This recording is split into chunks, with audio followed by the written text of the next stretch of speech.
Maclunkey! Maclunkey. I was thinking too hard. Maclunkey! Welcome, everybody, to Obi-Wan Hello, Kenobi everyone. Episode 3 discussion. I'm joined today by Kaz, AJ, Dan, and Connor on this Oh, episode we just 3. did hello there. Oh, fuck me! Okay, We do it every week. sorry, Fuck's sake, sorry. guys. We're going back. Yeah, start again.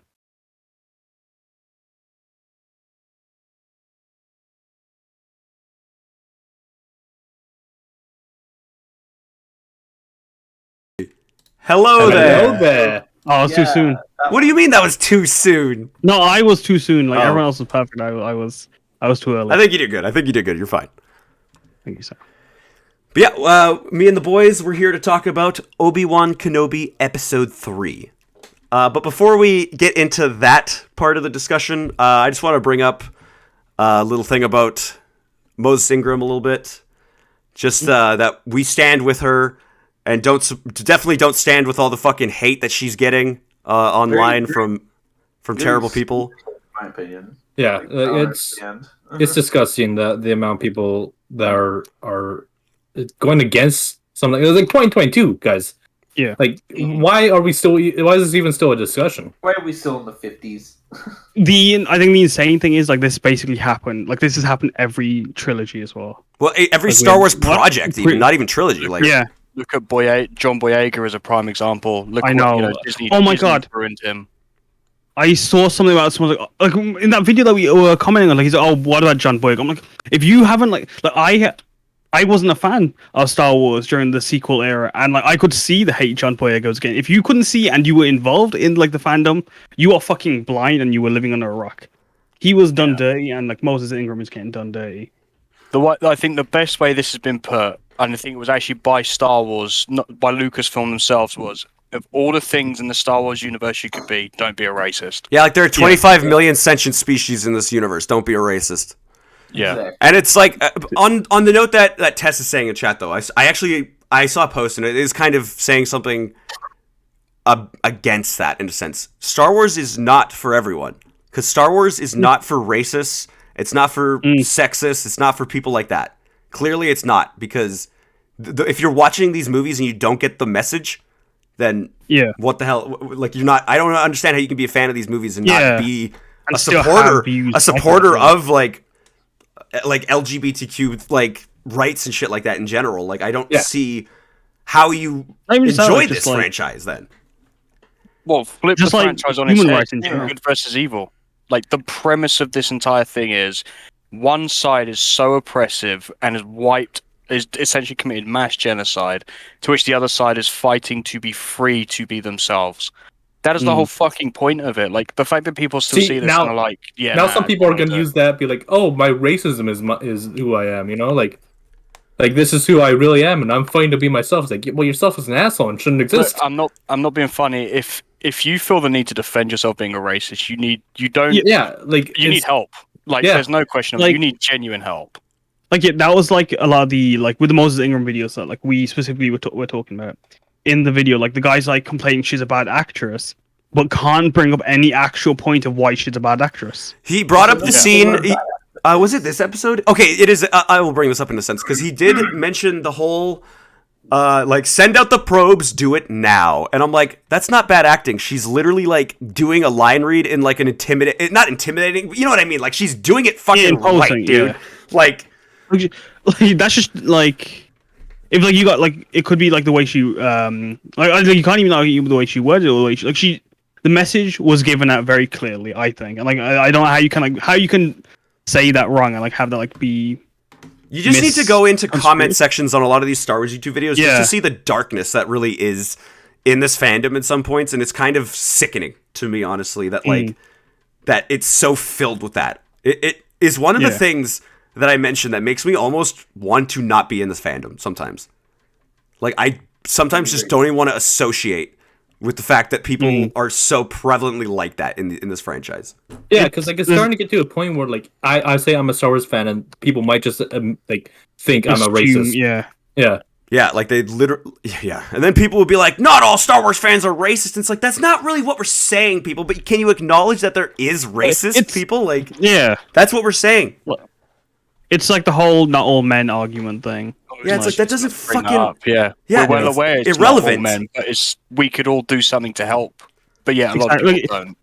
Yeah, like if you call this shit out and you like make it clear that like it's a problem to like have such abhorrent views, you've got to like be ready to stand your ground and like support kind of thing. If like you don't need to actively like make comments about it or post about it, but like, if someone like if you have to be like ready to, if you needed to like support, like be like aware that you, by just like letting it like happen, you're kind of just standing by. At the same time, like I get that you don't have to make comments, but like sometimes I feel like when you read something so stupid, Yeah, you exactly. like have to say something so that other people, because otherwise it's like an echo chamber of people saying the exact same like opinions and shit like that. So you have to like, throw in suddenly like that someone disagrees. Someone does not believe in this guy's opinion. I don't know. Yeah, What I mean, like in those Star Wars comments, I'm like, you are wrong. Like I flat out said, you are wrong for thinking this way. Like, yeah, because he is, and like I mean, like what I meant was more so like you don't need to be like actively like going out and searching for these videos, but like being like, if like you think it's wrong and you like someone is saying things that are wrong, like be ready to say something. But like if you don't want to like actively go and do that, like that's understandable, because you can be an ally and support without like being actively doing things. But it's kind of like how like when like Sam, you showed us the video, me and AJ immediately just like went, nope, gotta say something. And even when you say like don't argue back, like they'll just be like weird about it, we were like, nah, you gotta keep talking, we gotta keep fighting.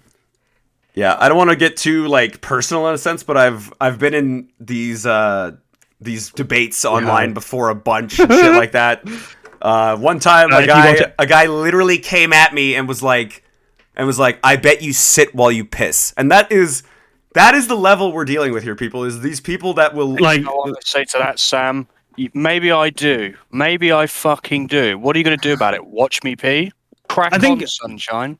Like, and it's like that level of insult, like that he's clearly insinuating that he finds that kind of thing to be like lesser like a lesser male activity or something like that. And I'm like, dear God, imagine having such a fragile like ego, yeah, and like masculinity, all that kind of shit in general, where it's like, I hate that kind of thing. So yeah, this fandom is.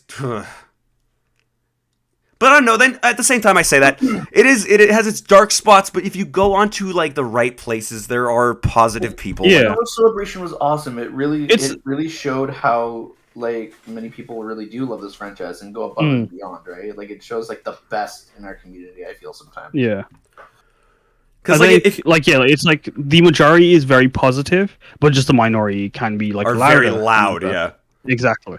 They like if you go into the comment section of like Star Wars Explained video, for example, it's normally very like positive and very passive. Even about like if you're watching like their reviews on the shows, like all the comment section is people who are actually enjoying the show. They point out things that I actually have problems with, and I'm like, oh, that's interesting. You go to the exact opposite end of the spectrum, and holy shit, like the problems that people have are just whoa. But yeah, are you guys good with that? Shall we? Yeah. Let's move on to the actual episode. Yeah. Yes. On to more positive notes. Maybe. Well. Yeah. I mean, kind of. I feel like positive notes from me. I feel like this one, like I feel like had more for me to be positive about, but like I still feel the way I do about the show. Big surprise! I didn't know my opinion on it. This episode has not improved or like lowered my opinion of the entire show. Exactly. Yeah, I've pretty much stayed consistent. My ranking is still like a solid 7 or 7.5. I would say. Yeah, I'm still on the 5. I give it a solid 9. What about you, Dan? I'd probably say a 9. Yeah, 9. That's a solid rating. Well, the episode starts off on their trip to Mapuzo, and I thought I was making that name up at one point because of how stupid it kind of sounds. Like they literally have poo in the name. But we open on Obi-Wan trying to communicate again with Qui-Gon, who is just not responding because he's waiting for the right time to show up when Obi-Wan truly has become. I think that's what it is. At least he's waiting for Obi-Wan to become the man he can be. The man he can be. Maybe. A I would Mandalorian, probably- he could always be. The portable high ground. I would agree with that take. To be fair, Sam, I feel like they're gonna strategically place Qui-Gon within the story to make it suit the full transition of Obi-Wan to Ben. Absolutely, yeah. Yeah. Like that'll be the moment where you're like, okay, like he's now at the point we're gonna see him in Rebels where he's saying really wise shit that's like more Jedi-ly than we've ever seen in anything else. Like Ben Kenobi, or like Obi-Wan, whatever you want to call him, like in A New Hope is it's the best part of that movie in my opinion, at least just because he's so Magical. like magical and mystical feeling. Like he's the fucking best part of that movie in my opinion is when he gets killed and just like strike me down and I will become more powerful than you can possibly imagine. You ever hear about ghosts, you Vader motherfucker? has ever striked fear in himself. Exactly, right? Like that's what I love. Is that strikes fear into Vader when he steps on that fucking suit and there's nothing there. He's like, "Oh shit. What was that?" What? Like he literally thinks that was a Force vision and he thinks that Obi-Wan is still around. Yeah. It's weird, dude. I love that though. So, and we're going to see Qui-Gon in the show, right? Like I 100% think so. At the very least, we gotta hear him. Because I mean, Liam Neeson's always played Qui-Gon in all of the other TV shows. yeah, like and all that he stuff. appeared in Clone Wars, right? He loves Yeah. Star Wars. He always says that he would love to be in it more. So. Yeah, he's always said he would he's love to confirmed come back as also. Obi-Wan, I mean, So- as Qui-Gon if they give him the chance. Yeah, and he's in Tales of the Jedi, so I'm assuming he's going to be in here. Yeah. It would just make Yeah. sense, like to not do that storyline would be a disservice in this, in my opinion. Yeah. But during this scene, we're also seeing the construction or the assembling of Vader's outfit. And I thought that was pretty dope. I love that they actually like show you. They showed this in the trailer too. That like the chest piece thing like isn't just like a piece on the suit. It literally like stabs into him. Yeah, Like like you, and I like the timing of it as Obi-Wan is like frantically trying to call out to Qui-Gon, like trying to piece together what the fuck he's just found out, and like you just watch Vader get built and built and built until you just see him like staring at the camera at the same time as Obi-Wan, and that's when you just know that they've clicked one last time, and you're like, oh fuck, something's gonna go down. I was surprised that we saw Hayden so fast in that capacity. Well, I guess we saw him in the last episode, so fair enough. Also, speaking of that, when Obi-Wan, since he doesn't know what Anakin looks like, and so he thought that he saw him. I had no idea that was Anakin, but then like once I figured it out, I was like, oh, that actually is like really cool because he doesn't know what Anakin looks like. He left him fucking cut into pieces. Exactly, yeah. I've seen people bringing that up. Yeah, it's really cool that like, that moment because yeah, like imagine if he just saw Vader there and how lame that would have been. Like, would have been like, oh, like no, you don't know who that is, bro. Yeah. Yeah. Very good opening. Really built up to like, and I also like seeing Mustafar again because every time we see Mustafar, it's in kind of like a different state. For those who don't know, Mustafar actually is a planet that is in constant flux. Like even the fact that we see it in the sequel trilogy, with Kylo Ren in the last episode, and it's actually growing trees and shit like that. I just love that every time we see it, it's different. There's so many different like constructions and habitats, and it's like always this weird thing, right? So, Yeah. It's really cool. Yeah. How'd you guys feel about seeing Vader again, though, in the suit? I thought it looked really good. Goosebumps. Yeah, I think Vader is my like I have all these Boba Fett memorabilia. He's probably my second favorite character, but yeah, like Vader is the character. Like he's just whenever he shows up on screen, his presence is like unrivaled. That's fair. Yeah, for sure. I can agree with that. Like it feels like the air gets sucked out of the room. Like even in Rogue One or whatever, right? Like that scene made that movie for me. Well, I mean, that's regarded as one of the best scenes in all of the sequel history ever since Disney's owned it, right? Yeah, like definitely one of the more like iconic scenes, and I feel like it's also that because no one ever saw it coming. So yeah, absolutely. I mean, I was hoping to see because they showed Vader in the trailers in certain capacities, like he's in the movie, but I didn't know that we were gonna get such a badass interpretation of him, right? Because we've never really seen that is the problem. Like every time Well, the thing is, you think he is regarded as the most brutal being in the universe at this stage, right? yeah, He is the Emperor's right hand. If something isn't going right on the planet, he is the one who goes down, mows a fucking village, and is like, right, I want a fucking checkpoint here. Like Nothing later comes on, in or out. yeah, like later on in the episode, he literally walks into the village and just snaps a kid's neck the first chance he gets. love Also, that. Yeah. I noticed this parallel. Did you notice that he did not kill the mother? I think that again. I think that was for a specific reason though. Like I think That's what I mean. I think that he. Oh, like I know that you're saying that because he loves his mother, but I think he But has like, also to torture. exactly like so that her grief would feed his strength more. Like that's literally what Darth Bane did in the first book. He goes to he's dying, like he's literally dying from poison, but he goes into a kind of hut and kills the father of a little girl or something like that, just so that he can get energy back, just so that he can feel darkness like course through him again.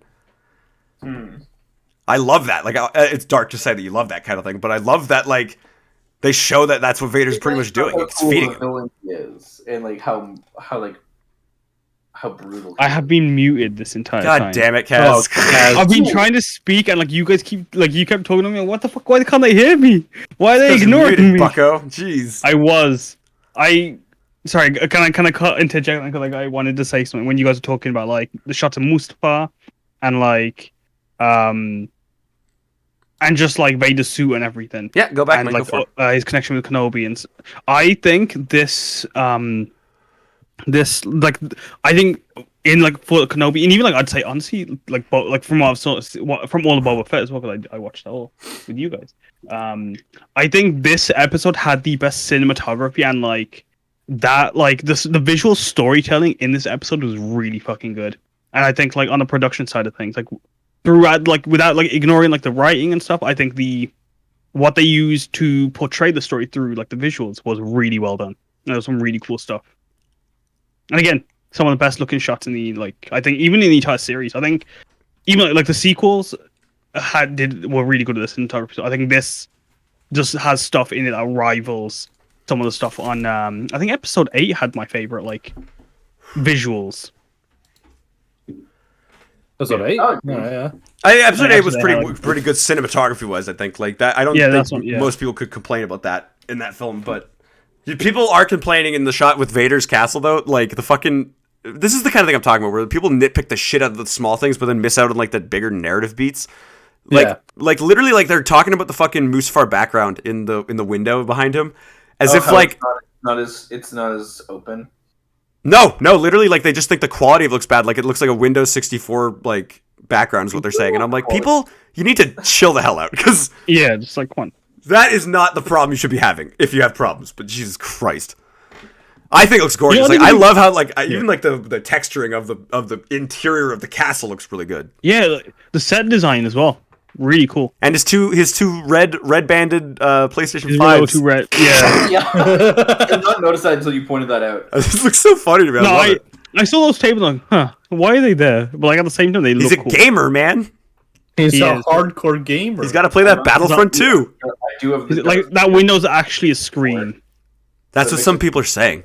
Like literally, the only game he ever plays It could is be. the 2005 Star Wars Battlefront 2. he's a classic fan. just Yeah. He does just not play the the new Vader one. demo section. Who's the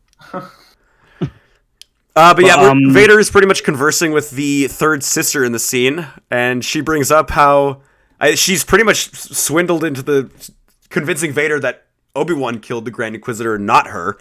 But they've cut her off very quickly before she even finishes that sentence. Yeah. Just to be like, yeah, he's maybe not dead, maybe. Like if it doesn't get kind of fixed in this show, then that's kind of weird still. But I don't know. Like I think it'll get dealt with.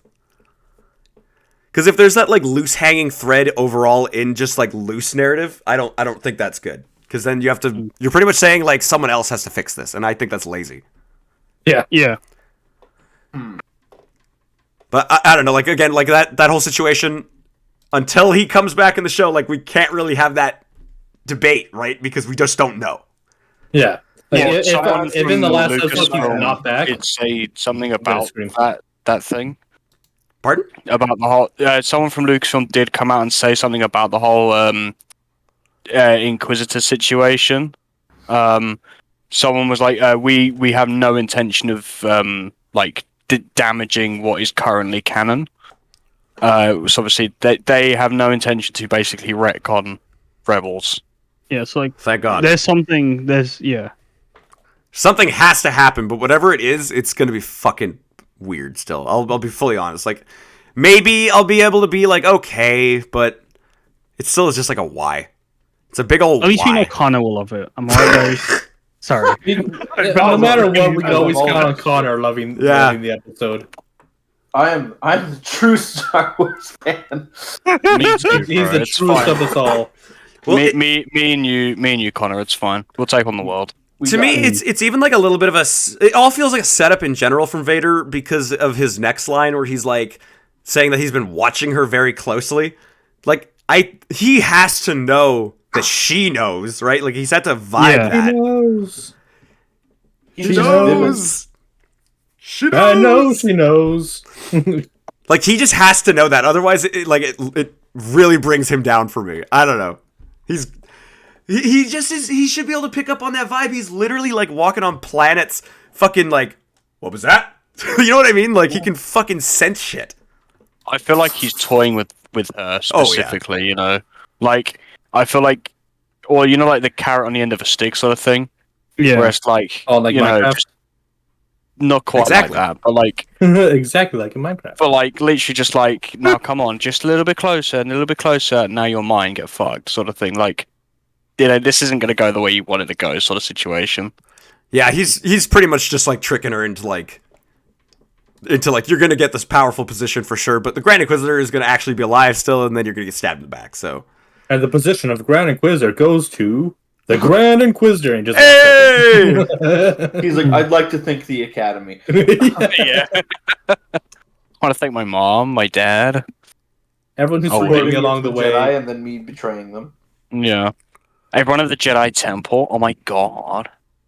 Everyone at the Jedi Temple, great job playing dead. But Because he was because the Grand Inquisitor was a temple Just guard. insane. Like, yeah. That's insane. Do you reckon he was like, "Hey yo, Wagwan, in you go, pal, in you go." No, it's fine. Just go in. Yeah, no, it's fine. Don't worry about it. Just Just go rounding in. him up. Are these ones you want? Oh, swear down. I'll do it myself, bro. Don't worry about it. Just fucking mows down younglings like they're flowers or some shit. And then in the next scene, we cut back to Leia and Obi-Wan on the ship, and Obi-Wan is fixing Lola, which Hell yeah. I thought that was sweet. He's such a nice Except guy. for Lola. That's Okay, interesting, no, like- not we're not doing that. I think that was interesting. I feel like what has I don't think he's been like shown to be like techie in Clone because I don't remember him being. I mean, I think just in general, like that's just an easy fix for someone in but I this think time. That's actually a That good could be point, me Kaz. being I'm not gonna lie. He also had to That could be me survive, just though. stretching like that's like he learned like he knew some of the stuff from Anakin. That might Maybe, be yeah. just stretching. He also probably learned living off of the land for 10 years. He's learned how to survive and build some shit. True. I think he did do the engine repairs in Phantom Menace. Oh, yeah, Maybe. you're right, actually. Yeah, he did. He was the guy that was Yeah. in the control panel. There you go. Well, Yeah, he maybe. was actually he wanted to be a pilot. Like if I can't remember where it was I saw it, but like Obi-Wan himself actually wanted to be a pilot, and then kind of just became a Jedi. And then was like, quote for fucking Obi-Wan, blast. This is why I hate flying. Hate flying. yeah, it's like nah, flying's for droids. I think it's I odd. mean, it could be a actually, dream that you're like, oh, I want this, and then after you obtain it, you're like, oh, You're like, oh, this shit yeah, yeah. sucks. I guess like with that, like we fast forward to like the Obi-Wan talking about his childhood, maybe, or do you want? Well, He I was has just a gonna more brother. so. I was more so gonna like the way that Obi-Wan describes the Force in the scene Oh, is so so beautiful. beautiful. Yeah, I I love How it that. works. Like I like how it's just that's not how it works. Have you ever been afraid of the dark? yeah. And Have it's like you how, ever how read Goosebumps? how it feels to turn on the light. As we went on That's lights, yeah. fucking I'm, like, beautiful. I got chills when Me you too. repeated that. Like I think like a lot of like I think this had a lot of good writing in as well. Like the lore stuff and like just the character building. So even though my complaint about this episode was like I felt it didn't go anywhere. On the lore side, and I think why I opened my eyes on this one as well. On the lore side of things and like the character development, there was a lot of shit happening. That's the thing that I want more from the show in a sense. Like, I don't really want this to be a crazy action show. Like, I want this to just be a character show. Yeah, that was my hope personally. And like that's the thing I feel like a lot of fans, or that's the problem with the Star Wars fandom in a sense too, where it's like have so many people want different things that it's hard to can't please everybody. Like the Mace Windu coming back thing. There's a whole bunch of fans out there that love that. That's not happening. I literally think it could happen. I fucking am worried that it actually is going to happen. Because the fans want it so badly. Well, that and just like that. And then it's gonna happen, and the other side of the argument is gonna be like, "That's so fucking stupid. I hate this fucking company." like the room. We'll get to that later, but the whole room with the Jedi signatures in it. Like I was like so worried that he was gonna be like Mace Windu, and I was gonna be like, "Nah, he's fucking dead. Like he's fucking." Quinlan Voss. That was nice. I did enjoy that, but yeah. Because like in the books, Quinlan Voss did survive Order 66. Yeah. Him and Ventress get married and actually do smuggle Jedi children. So it's actually like really cool how they've just gone, yeah, fuck it, we're just gonna use that. Whoa, really? I thought that Asajj died. Yeah. They were a thing. They were definitely a thing. They were definitely a thing. I'm pretty sure in the situation Dooku kills her. Because in that storyline, Quinlan is kind of becoming his new Ventress. Because it's like a mission that he's sent on to like infiltrate Dooku's order or whatever, right? And then like he falls a little bit to the dark side, and Asajj saves him from it. But yeah, like I do like the idea that like it is, and I like what you were saying. I think Connor, I think you said that we could see that in the Bad Batch or something like that later on. So yeah, maybe. I mean, I think that the Bad Batch is a fucking ripe place to be doing a lot of stories for things like that. Mm-hmm. I mean, they already kind of botched the Cad Bane Boba Fett thing, but it's all good. But I still think it could be saved. I think. You think so? Maybe. Okay. And I must admit, actually, I really liked. So, let's move it forward ever so slightly. So you know when they're on the planet Mapuza, yeah, and they're in the back of that lorry, and Leia's talking and stuff like that. And Obi-Wan like looks at her like plainly in the face and is like, "She reminds me of her mother every time I." And you, even the fact that Leia picks up on that and goes, "You really knew my mother, didn't you?" And he's like, "I did." And she's like, "Were you my dad?" And the words he says, he doesn't have to say them, but he does it with such conviction. He's just like, "I wish I was." And it's just like because turns out he was secretly in love with Padme. Bum. Not even that. Like I think just like I think like with if like Anakin didn't turn, like he would definitely have been like around to like have, a godfather. Yeah, exactly. Also, can we talk about Freck for a second? Like how like they get to the rendezvous and like Zach Obi-Wan immediately gives up, and then we're introduced to Freck. I think that's yeah. We're jumping a little bit. But yeah, like Freck was a cool character. I thought I liked that it was an alien that was like for the Empire, mole. I guess, but like kind of weird considering how shitty they are usually. Because like then the stormtroopers on the planet are all like nice and shit like that. I was like, oh, okay. Yeah, so that's kind of cool. And like that was Zach Braff. But I think that's just like showing that they're just people. Like stormtroopers are just people. They're just just like how in war, you know, like they're just people. Most people don't want to be a part of this war. They're just there. It's true. Yeah, for sure. I just feel like it's like it's semi like because I feel like what they do in the Empire, at least from like the stuff that I've seen, is that they try to like really push on you the fact that like you are better than the aliens of the planets and stuff like that you're going to. Still, even then, like some might not have that. Like even if like they like okay, fine, yeah, sure. Yeah, that's true. Because there was really like the one guy of the stormtroopers that was shitty was just the one grilling him. And that was about it. Yeah. So he probably was actually like not for Frick, but the other guys seemed cool with Frick. So yeah. Yeah, like especially when Frick's like he's like, yeah, I found these couple stragglers. Thought you might want to check them out. He's like, thanks, man. Like he like literally is like thanks, dude. Thanks for looking out for the Empire.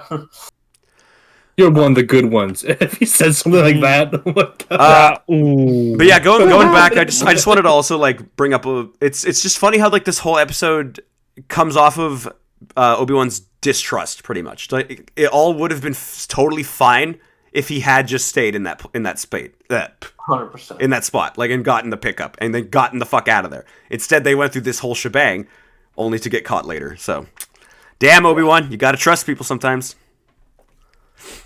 How do you guys feel about Pardon? Can you blame him though? I can't, and I can. I don't know. 50-50. 50-50.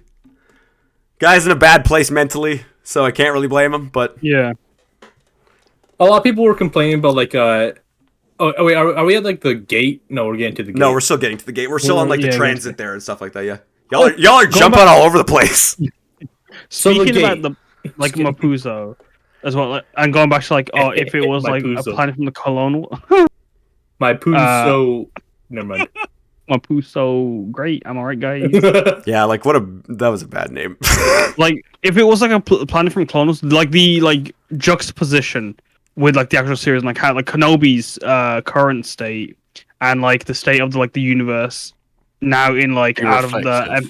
Yeah, exactly. It'd be really. I think that could be some really good storytelling. That's like a missed opportunity. I feel like a lot of this could have been them like exploring Old Republic locations. If like they're going to be traveling a lot, I think it'd be really cool to like focus on a few like places that were focused on in the Clone Wars, because then it'd be like really interesting to see how like the Empire has changed them. Yeah, yeah. That's what I was saying. Pretty much like like this planet is kind of just New Mexico desert. It's just so bland. It's so like nothingness to me that it just kind of didn't do anything. That's one of my biggest complaints about Star Wars. Their planets don't look alien at all. Like the prequels did a really good job on that front of making a bunch of planets that looked super unique and they had cool. Like Felucia and Kashyyyk. We always jump to Felucia. Felucia's my go-to alien planet because that's the most alien-looking planet we've seen, and that's not even that bad. It's just love big the planet of planets. Naboo. I like even like into like two areas, like a bunch of water and then a bunch of land. But they're both very different and nice and have their own ecosystem. Yeah, but like Felucia's like the most alien, but it's just like big, colorful planets. It's like you can go nuts with these fucking planets, dude. You don't have to just make them desert, ice, and like, and cities. As, you know, like as an artist, like I would imagine, like the concept designers would have like fucking lost their minds in the best way if they were doing art for like the more unique like planets. Yeah, like there just needed to be like more happening for me, honestly. Like I think the big thing is that we just came from Dayu, I think is what that planet was called. So it was a nice, like it felt like a Star Wars planet for sure. Like I felt like I was actually like in the galaxy. And then we come here and I'm like, yep, we just took Arizona. This is just Arizona right here. Like, it kind of reminded me of the episode in The Mandalorian season 2 with Boba Fett when he showed up when Grogu was doing his like little messenger call thing. Yeah, no, I think that set was okay. It was okay, but it just like this one was that times 1,000 of like whoa. And if they were gonna do that, I think then having something in the background of at least seeing more of these like little mini outposty job, you know what I mean? Like the little mining things that are happening. Like we do see one big refinery in the background, sure, but show more like be intimate about it. Like don't be scared to like have like don't even be scared to like have like cool sets that look cool for the sake of looking cool. Like they don't need to be explained. Yeah. And again, like you said, Kaz, like doing if we had known what this planet was, like from some sort of Clone Wars arc where it was like this planet used to look like this and now it looks like this shithole. Like that would have been a fucking cool thing. I think that I mean for people who are like who care, right? Like because like this would be the first time they'd hear about it in the show if they didn't watch that other thing. But they'd be like, okay, I get it. But we would be like, oh fuck. That sucks. They'd be like, oh, that's a cool name, and we're like, that's a fucking crazy. Holy shit. Like, oh man, like poor fucking. Like, what if this was Felucia? What if this like? Poor fucking those lemur people from that one. Yeah. Yeah. Like the lemurs. Like, imagine they did say this was Felucia, and you don't see a single like flower kind of thing, and you're like, whoa. Like, I'm shocked. What the fuck has happened? That you did not pick a lemur. Race in Star Wars D&D. I mean, like they're primates, but you know, Ardinians. Yeah, Ardinians are a monkey with 4 arms. That's like that's like monkey way better. Ooh. Yeah, that's like double as good. Lemire would have been like a good second for me, I think. Okay, if your character dies, or if you guys want more NPCs for me to make. Give him a Lima girlfriend. And then the next scene we jump to is the second sister. Or sorry, I get it. No, I get it. No, it's okay. It's okay, guys. Don't worry. No, I'm just being stupid. Is the third sister? The third sister landing on Nur, the same planet that we saw in Jedi Fallen Order.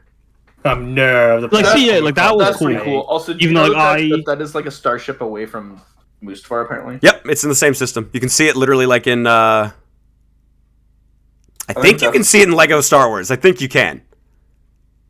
That's pretty neat. Or I might be wrong about that because the way they do the travel is weird because you can see the other planets like right in the space thing, so you might not be able to see Nur. But I don't. Fuck, what is it that you can? There's something you see Nur from space. But yeah, pretty much the third sister is going to like confront the other Inquisitors and tell them that they got to get shit done. What are the other Inquisitors, by the way? Are they all just doing their own shit? They're all just doing their own shit, I imagine. Yeah. Who knows how many there are, man? There are at least 10. At least 10. Because there's a 10th brother. And I feel like they sister because she's dead. Well, I feel like they just keep on switching out, you know? Like, when everyone dies, they're just like, get a new one in there. Yeah, I don't think that they really even promote these people, if I'm being honest. I don't think that they ever rise. I think that they just die and then they're like, new person. Alright. So anyway. Fun fact, folks. Sorry, Kaz. No, I was going to say, like, adding to that. Like, just the super joke. But go on, sorry, continue. Did you guys notice in the background of the scene that there are lightsabers in, like... Yeah, there's the young helmet and lightsabers in the back of that scene. Really? Oh, is that what that is? The youngling helmet thing? Okay, like I thought that was just like a divider, I guess. Yeah, it was pretty much just their trophies of all the children they killed. Yeah, like literally.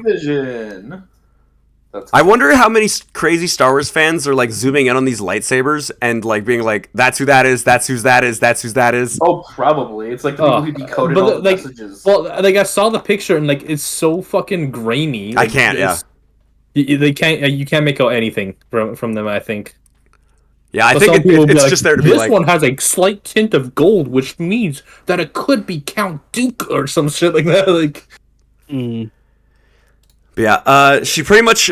She goes kind of for the chair a little bit, I guess. But then the fifth brother, like, fucking forces her down to the table. I love that. I thought that was really cool. I like seeing Force users use the Force on other Force users.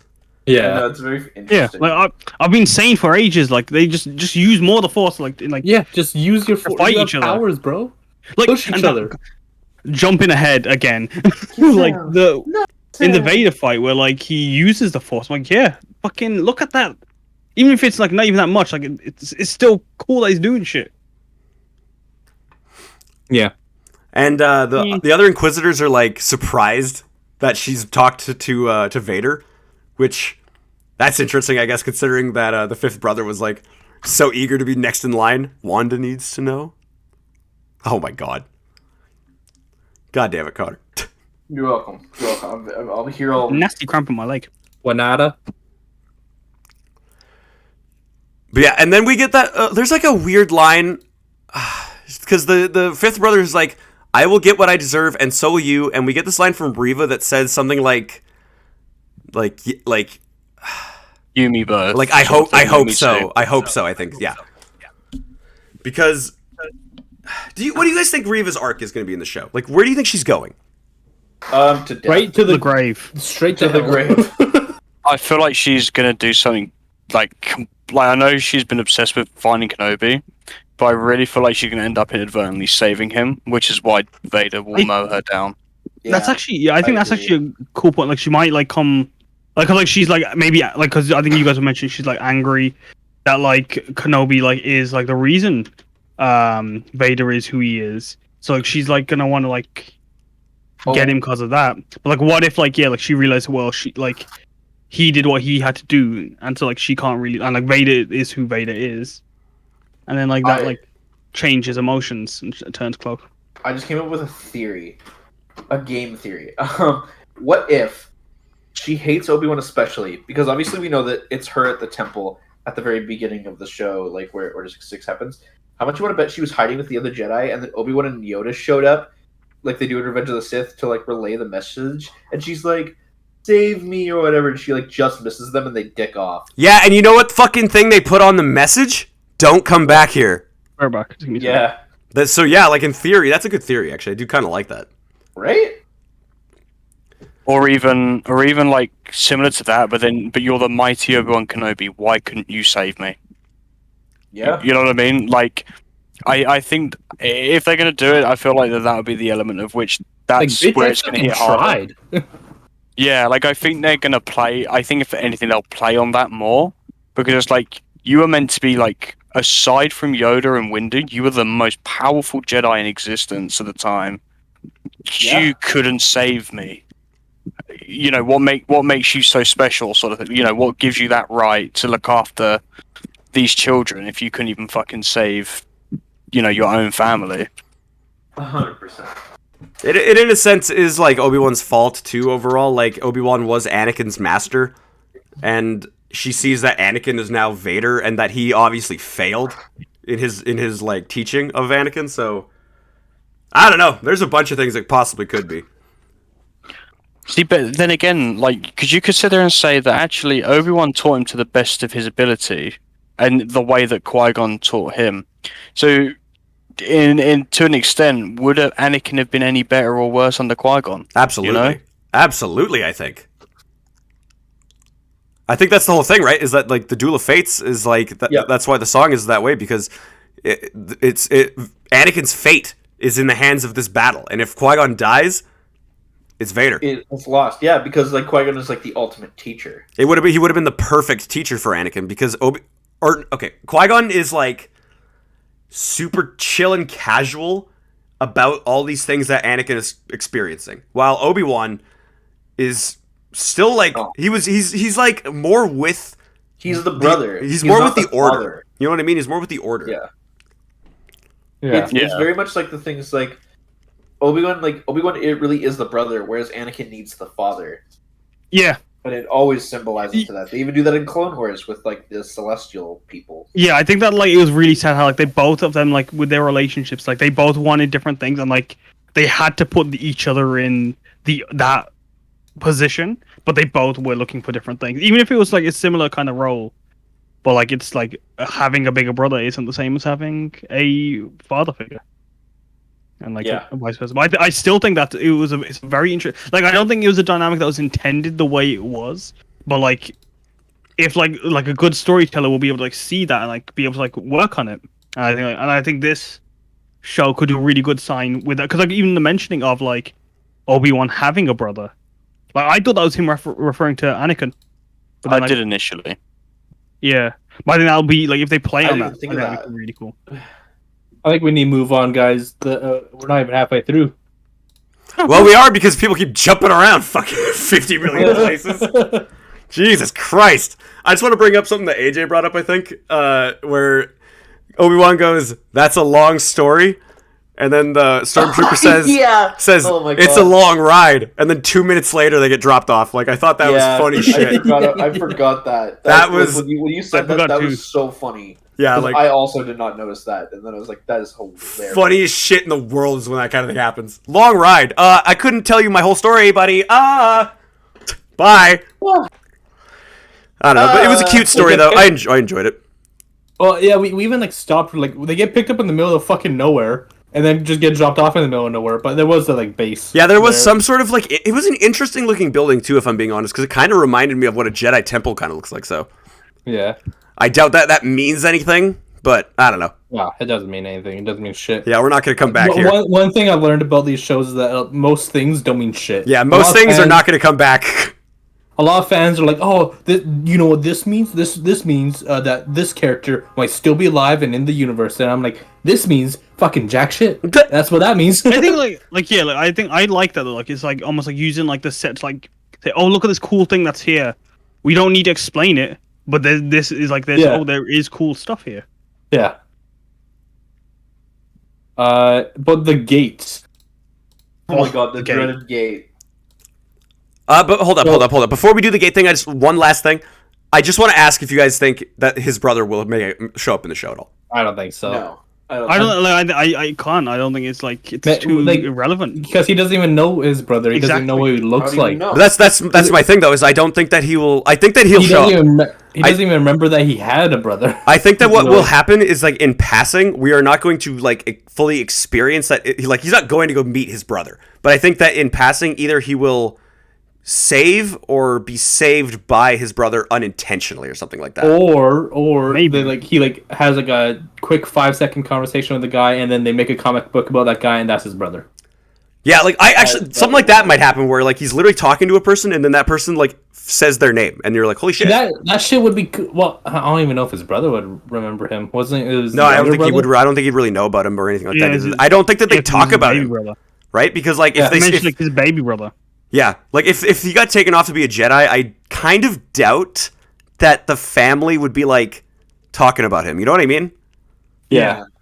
But like that'd be pretty, like that's the kind of shit that Star Wars needs to do. Like, have like this small character, but then end up being like this huge fucking thing where it's like, Obi-Wan talked to his brother and he didn't even know it. Yeah, he didn't even know. That actually goes back to like that point I made like ages ago about how I love like it's like that Game of Thrones thing where like they're like within moments of seeing each other, and like but they like don't realize how close they are. And, and I love that. I would actually be fine with it in the capacity of, like, in Endgame when Tony, like, met his dad in the past. I feel like it could be kind of handled like that in a way where, like, he knows that it's his brother, but he just can't really, like, tell him. Or something like that. Yeah. I don't know.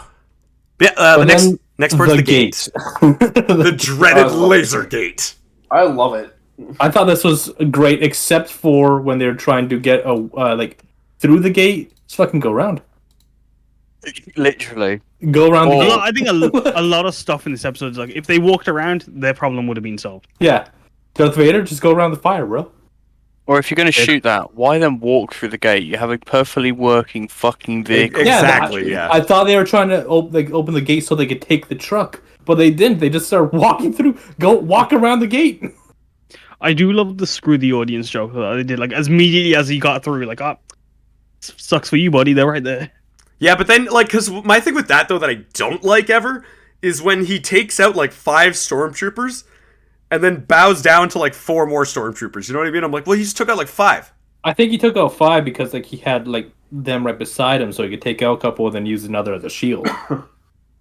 Yeah. And he had cover, whereas he was on open road. Again. Now we're just bringing up the thing though, where he should have just taken the fucking car. Like he would have had cover. Yeah. I mean, yeah, that's what I'm saying. He should have. If I'm being honest, I thought he was going to whip out the lightsaber at that point, like when the 3 were there. I was like, oh, is he finally going to like, do some crazy like flips and then be like, ah, fucking hit? Now I feel like he needed to honestly whip out the lightsaber first with Vader. I feel like that would have been that needed to be the moment. Yeah, I agree. I feel like though, if he was to do it then, like I feel like he would like miss a couple of the blaster bolts or something, and it like catch his arm, like graze his arm or something, and he's like, oh shit, I really am not good. He has to protect Leia. Yeah, like he would not care much about himself. Range. He's just a farmer from Tall. Yeah. That was clever. Going back to Leia, I think like as well, like when like she was like the fear that she portrays in this was like really well. Like this, I think was actually some good acting on like the actress, but also like this is what like, she should have been like. She should be scared from the beginning, kind of thing, like which she hasn't been. And, like, I think it's more like a coddle. Her. Yeah, I get that, but I also think like she's still a kid. Like I think like if like it'd be justified if she's not like fully Leia like right now. Yeah, but I think the point they're trying to prove is that Leia has always been that way, in a sense, like always been like not one to turn down the fight, always. Leia's always been the rebel. Yeah, he's always been the idiot that doesn't know when to shut us. I high-key kind of hate that. I'm with you, Kaz, a little bit where it's like I just wish that she felt more like afraid when she should. I don't know. I get that like she is like going to become like the rebellion leader pretty much, but like you can be a kid still at this point. It's fine. Yeah, her growing up into to be like the feisty leader is all well and good. This could be her steps becoming. It's not like she was born like just pop out of the womb, and be like, hey, fuck you, I'm the boss around here now. You know, like yeah. Yeah, well, I know that she has shown fear tests, but it's just that like there are like this moment she did show fear is what we're saying, and then there were prior moments in the last 2 episodes. But she's grown up in a place where she's always been safe and things are just normal. Yeah. Like she doesn't know. Like that's when she's like in the market. She's like getting wings. She's not taking it very seriously. She's like, well, that would make you more scared, wouldn't it? This is sort of what we were talking about last. Not if you live in that lifestyle. Like this is sort of what we were talking about last week. So many guards, like an army's gonna come. Like yeah. I'm not scared of anything because I've always had protection. She's never been put in a situation like that. This is what we were talking about last week, Connor. This is what we were talking about last week, guys. And Tess was saying that like.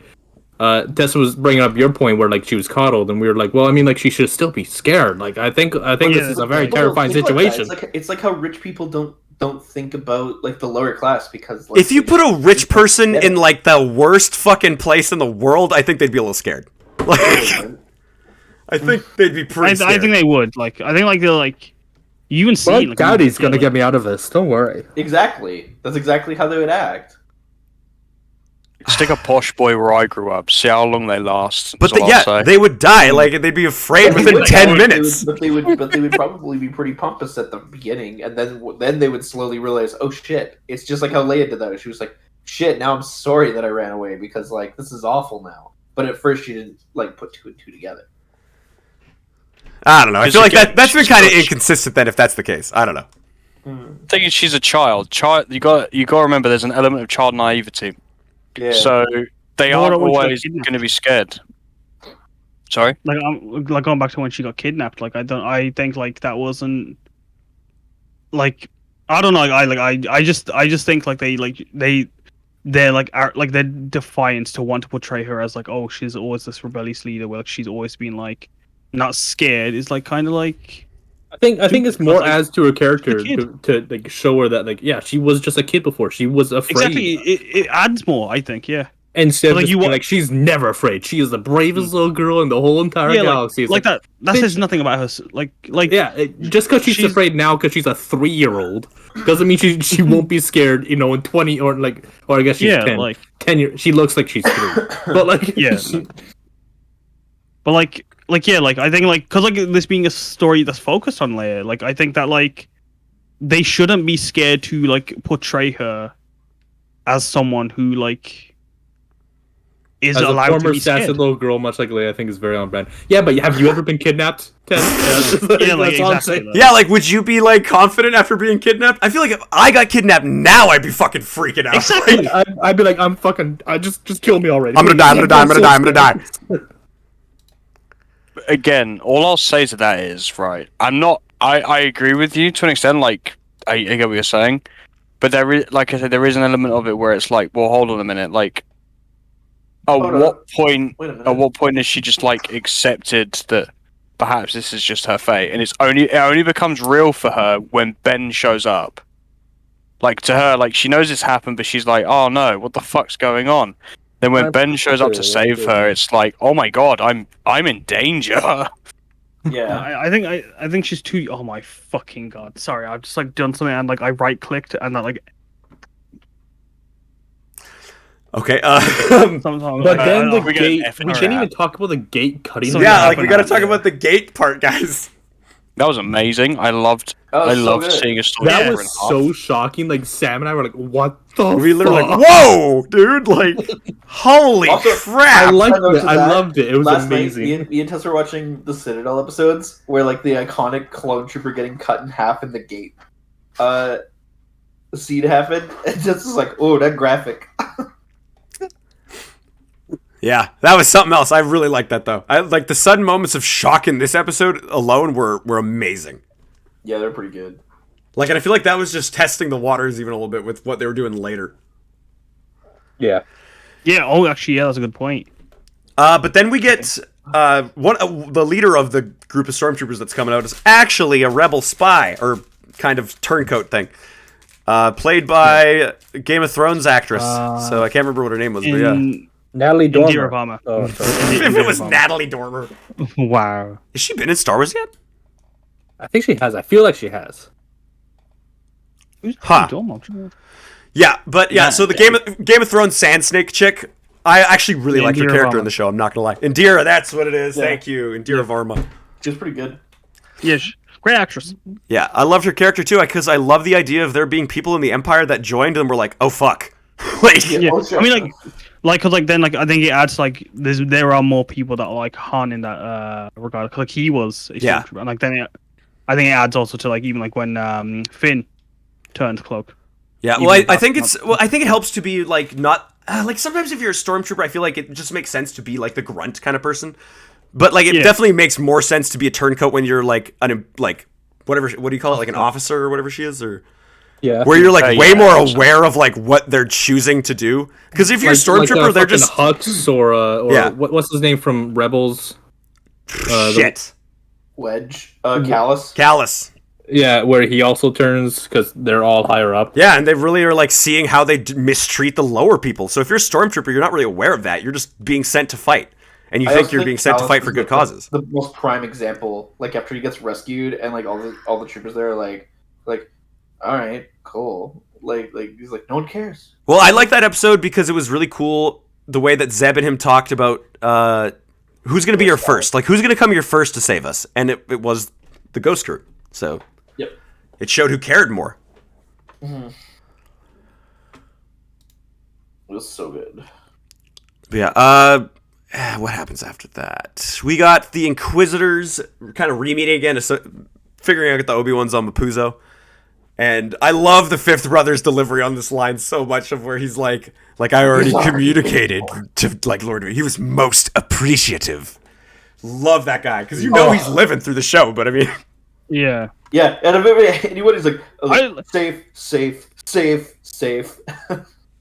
I also actually really liked the third sister's reaction. So I was like, that's fine. You can have the credit, but we all know where this is going to go. And it's like, oh, bitch.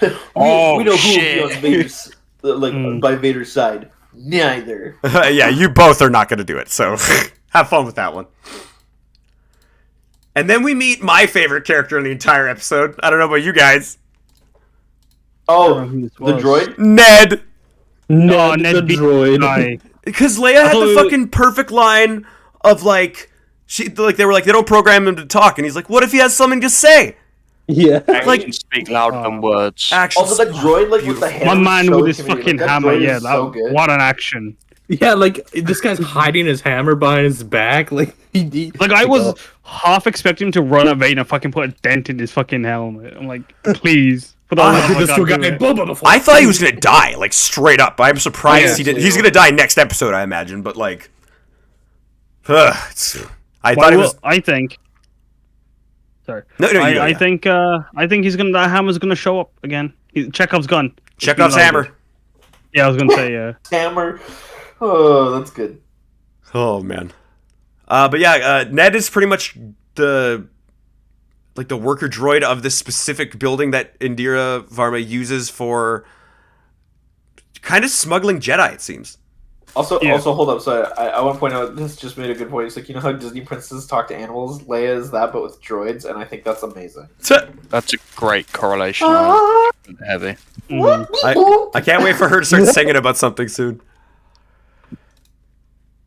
But yeah, we get all these Jedi names in this room. One specifically is said to us, Quinlan Vos, which, if you're a fan of Clone Wars or extended media in Star Wars, you probably know who Quinlan Vos is. He's the dude, bro. He's a guy with a fucking yellow line across his nose. That's literally it. He's got dreadlocks and a yellow line. He's cool, and apparently. Everyone loves him because he can see in the future and he doesn't play by the rules. Like, yeah, I think he's okay. He's okay. But like, he's all right. I think a lot of people like him. Like a lot of people have like the Mace Windu effect, where it's like, this guy's kind of a dickhead. I don't know why you like him. Yeah. We like the dark characters that like kind of go to the dark side a lot, even though that's kind of not allowed. Like, fucking Christ. Yeah. That really just shows this fandom, hypocrisy in a sense. I love the way that they, because what's the form that Mace Windu uses again? That like, I don't know, because it's the it's like whatever the one that like makes it, you tap into the dark side a little bit for it, don't you? Yeah. Oh, hold on, let me go grab my Jedi book. I actually do have one. The very idea of that like irks me. Like, I've always never liked that, because they fucking are so mad at like anybody for doing anything like even emotional. But it's like, oh, I can tap into the dark side. It's fine. Vapad or Geo, whoever you want to, whichever way around you want to put it. Vepa? Is that one? No, Vapad. Oh, Vapad. All right. Well, I got my book, The Jedi Path. So you said Form 7. Let me just double check, make sure.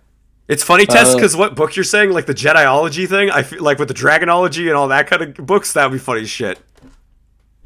Well, I have the Jedi Path, which is literally just the book that teaches you how to be a Jedi. Is that blue book? Yeah. It's the one that comes in the holocron, right? Yeah. I didn't have the holocron, but I just have the book. Ah. Yeah, because it's got two names. It's Geo / Vapad. Yeah, and I just I just don't like that. It just feels so contrived to me. It only goes up to Mark 6 or Form 6. It's because Form 7 is forbidden, and only one Jedi's ever had it. Oh, look at that! It's so fucking. I hate that. I hate that. Don't like it. Take it out. Okay. Get it out of the Mace fandom. Windu doesn't even have any lines, any fucking notes in this book. It's a really cool book. They have Yoda, the famed Cerulean, Dooku, Qui-Gon, Obi-Wan, Anakin, Ahsoka, Sidious, and Luke. They all make little notes on the side. I have the bounty hunter book. Form 3 Surisu. You have the book of Boba Fett? yeah, exactly. Oh my god. And yeah, Boba, Django, and like Bosker, their comments in that book, though, I imagine are way different because they're just literally shitting on each other in that book. Well, they do that in this too, where like Luke is like, oh, like Sidious is such an asshole in the comment above and stuff like that. Yeah, like it's like, Bosk, you idiots, and I'm like, that's fucking good. But yeah, I wonder how many people are going to be going through the scene. I think, like, when Star Wars Explained, he didn't even talk about this, that, like, people are going to be translating the hell out of these names just to try to find if there are any other important names. I think one of the ones that we did was Yo-Yo, was the name that we got. Yeah. So, I mean, we fucked up, apparently, with the one we tried. But yeah, I mean, like, there's a bunch of names here. I imagine there's a couple, I imagine, that are references to something. Kyle Katarn, I don't know. Cal Kestis. Well, that wouldn't. Say Kyle Katarn wouldn't make sense because of the time. That's an old canon, Dan. He can show up whenever the fuck they want him to show up now. Yeah, true. Facts. They just need to throw in people with names like that. Be like, okay. Yeah, satiate the fandom, apparently. All you have to do to make people happy is throw Quinlan Voss's name into things, and people will be like, oh! Yeah, I don't know why, but I guess. Yeah, like, are any of us Quinlan Voss fans? I don't know enough about him. I think he's okay. I prefer my Plo Koon and my Kit Fisto. Plo Koon be where I knew Plo Koon was gonna be your favorite. Plo Koon's great. He's my boy. He great. I think that, like, because the thing is, it's so weird. In the book, he's more dark and broody, like he was in Legends. But then in Clone Wars, he's like a dude bro surfer. Like, that was always the thing that kind of took me out of it. But then we get the hammer moment. Oh fuck! Because like when Ned had the hammer, it gave me immediate Mandalorian season 1 flashbacks to the armor like smashing up stormtrooper helmets. So I just was so excited to see that, but it didn't happen. It's all good. We got out of there without an altercation. Yeah. And I think one of my favorite parts of this entire show, obviously, is the fact that anything with Vader, right? But when he makes landfall on the planet, I love the fact that Obi-Wan feels it, and that it gets all tilt shifted and like crazy. Like you can tell that Obi-Wan is having practically a panic attack because he feels his old apprentice finally show up again. The sense of dread they display in this, no idea what it even looked like. They did a really good job with like showing like the dread and like the like emotional distraught. And I think like this, like, remember like what I was saying earlier, how like if they did like a Vader show that wasn't in Vader's point of view, but like in Vader's like people running away from Vader, like it's filmed like a horror show, that'd be really fucking cool. So yeah, like I think it still could be from Vader's POV in a certain way, but I think what we were discussing, like, scenes, but I think for like specifically the chase on like other Jedi. Yeah, oh for sure. I think like what we were saying too is how cool it would have been if that Vader show had almost built into this show. Oh yeah, that where like if like it had started and he's Jedi hunting, and he gets the he gets information on this situation of Obi-Wan, right? And then like this would be the last season of the Darth Vader show or something like that. Yeah. I think that would be cool.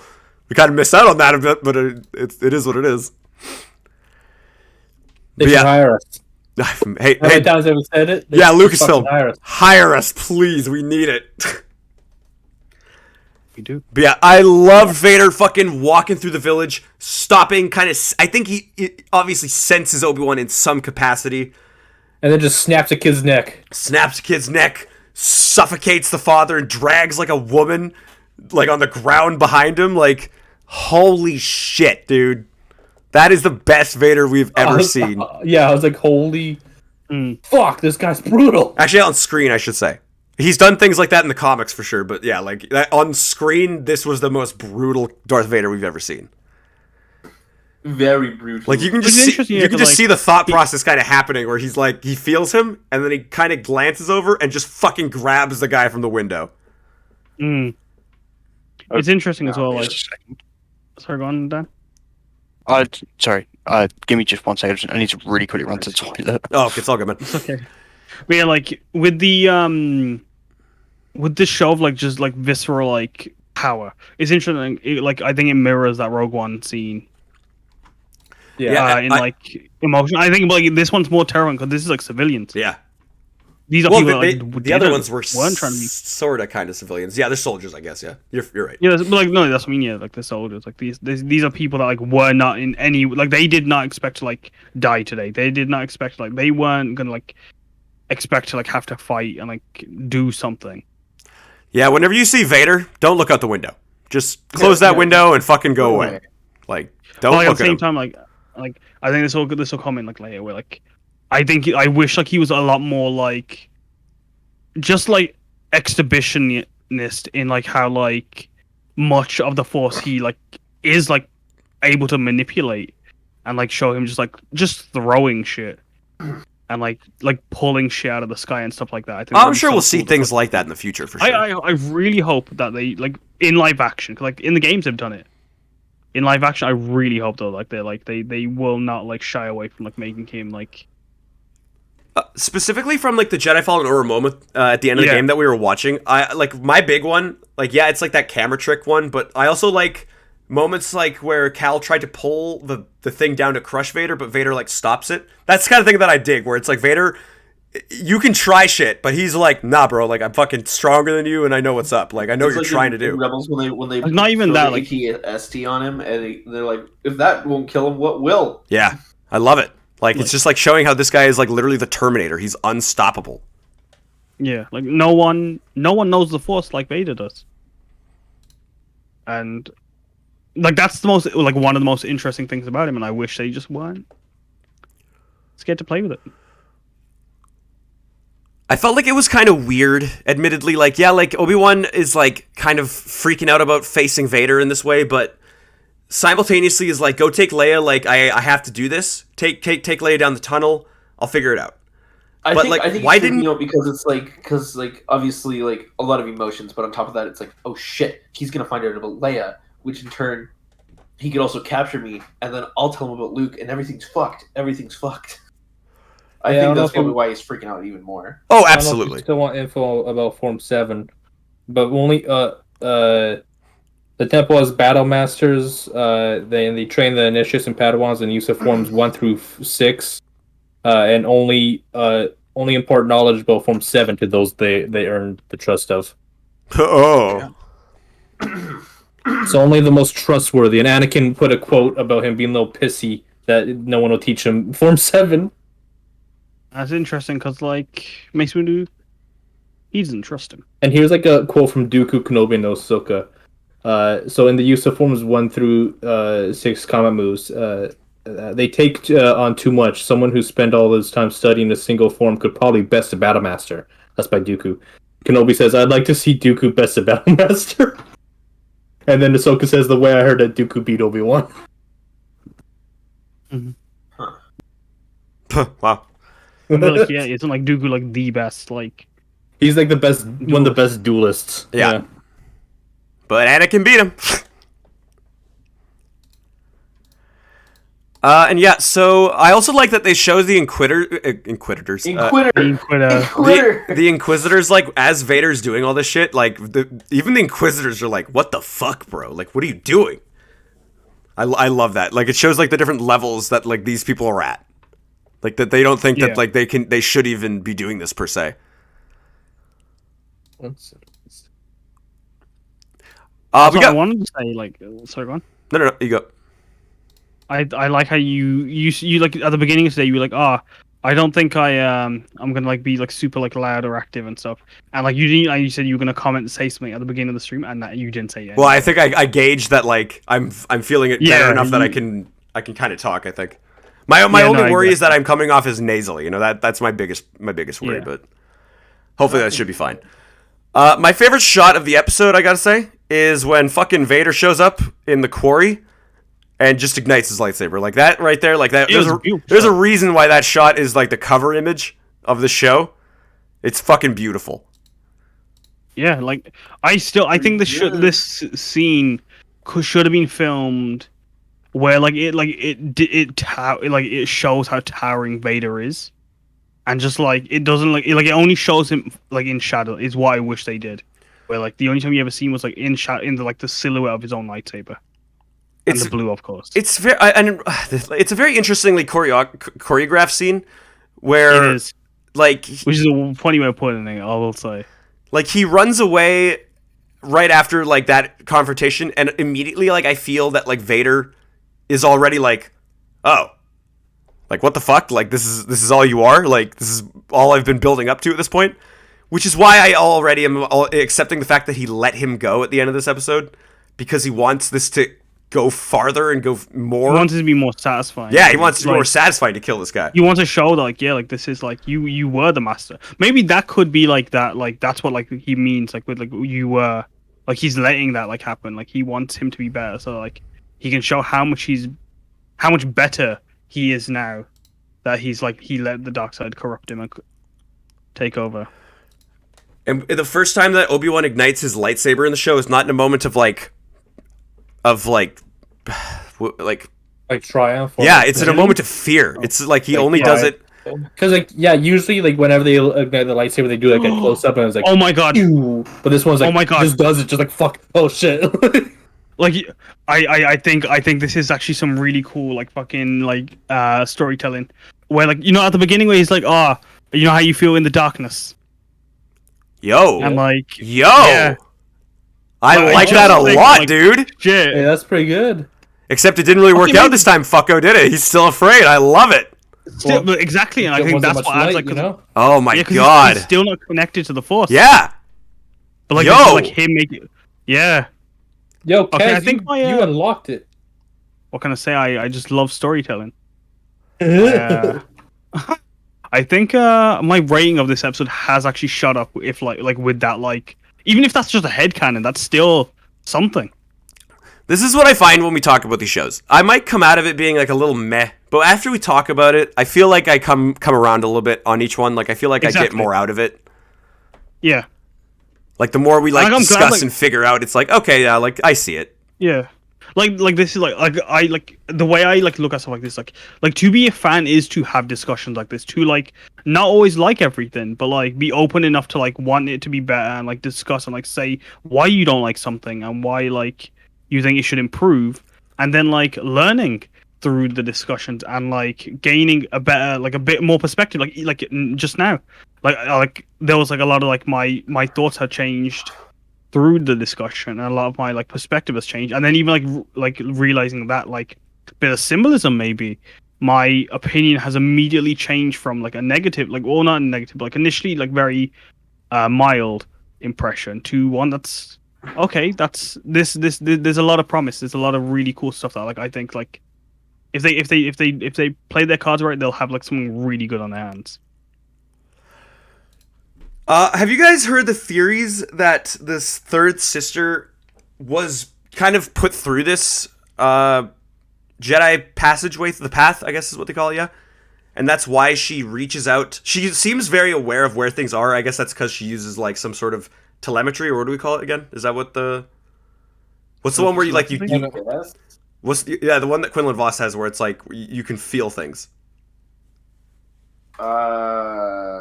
Isn't it Force Echo? Something like that, yeah. I just feel like that's what it is, but a lot of people think that she actually went through that pathway, and that's why she was able to find it, and that's why she reaches out to the Jedi symbol, because maybe she was the one that scribed that in there. I personally don't think that she was. I think that she just was picked up at the temple as like a child and tortured into being an Inquisitor, but I think it's a cool idea, at least. I think what it does show... What it does show for sure is that she realizes in that moment that she didn't need to become what she is, and that she could have taken the path or something like that. Like she could have escaped and had something happen, but instead she's an Inquisitor and she's like stuck in this now. Yes, stuck in the loop. That's at least what I got out of it. Master Windu has developed a variant of form. I've been reading this book this entire time. God damn it! Put the book down, AJ. Jesus Christ! Hold on. Master Windu has developed a variant of Form 7 called Vapad. Qui-Gon won't let me study it. That's that. There we go. So we get to the part, another cool part with Vader too. I just love moments where Vader's like speed is put to the test, right? Where like Obi-Wan is literally walking away, like okay. He's not. He turns around. He's not there. There's no one behind him. But like a literal millisecond later, boom, like he's on him, and I love that. Yeah, because I think that really fast. Well, it's not even that he's necessarily like. It's not that he's fast. It's the Force, right? It's like Force, yeah. And he even kind of similarly pulls that in Empire Strikes Back to Luke, where Luke is kind of like creeping around the place and he just fucking jumps out of nothingness. Pretty much. Yeah, he's really Jason. He's Jason. Vader uses the world between worlds to teleport to places. I don't know how like it's displayed in I can't remember how it was displayed in Return of the Jedi or Empire Strikes Back. But like when like he does it in this, I really don't like the shot where like it doesn't show where he is. I think they could have like had that be a really cool transitional or like just dynamically shot scene, and like because I really enjoyed the hallway like portion of the fight because like it feels like a corridor, but I just think when he comes to the side and just like goes for like a bash out of nowhere and you don't see it, it looks like weird fight cinematography. Or I disagree with you. I really disagree. I highly disagree with you there. Because I don't know. The point of it is Kenobi is fucking petrified right now. This is the most fear he has ever had in his entire life. But so the fact that you can't see Vader adds to it. It builds on that, and then out of nowhere he just fucking charges at Kenobi. It to me, if anything, that works so much better than it being like a front, like one-on-one fight. I think the fact that as much as Kenobi's running off, thinking he's got the upper hand, Vader knows where he is. Can sense him like a fucking rat to cheese sort of thing. Like he knows his next move because he is so petrified. So he is at the mercy of Vader at this point, and Vader is just toying with him to like just really torture him until he's given up. What I mean specifically, no, I like exactly. I really like how like it displays the horror of that, like the most of the fight, but specifically the one where he just comes to the side out of nowhere in like just a weird like, oh, he's now suddenly at his side. Like I think they could have displayed that in many other ways that could have been a lot more impactful and more clear.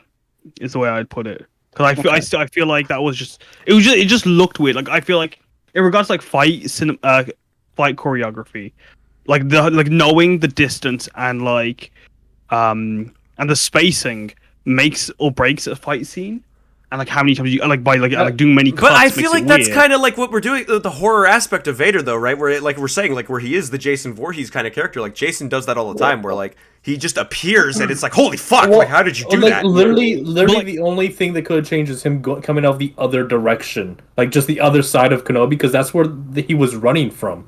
Oh, you're talking about that first shot. You're talking about that first shot, though.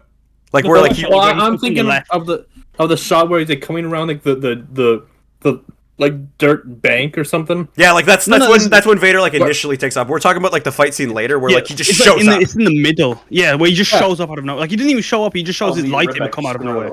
Okay. Like I think what they could like when you were showing me the Fallen Order scene where like he like you don't see him and then suddenly he's there. Like that, I feel like they could have done something that way. Like a pipe, for example. Like if like Kenobi's running past a pipe on the right side of him because the camera is on his left side. I think this was just a mess up with the camera work. I think you're talking about something different though, aren't you, AJ? Like you're not on what we're talking about. I'm pretty sure I'm talking about the same thing because I'm thinking of when he just pops out of nowhere.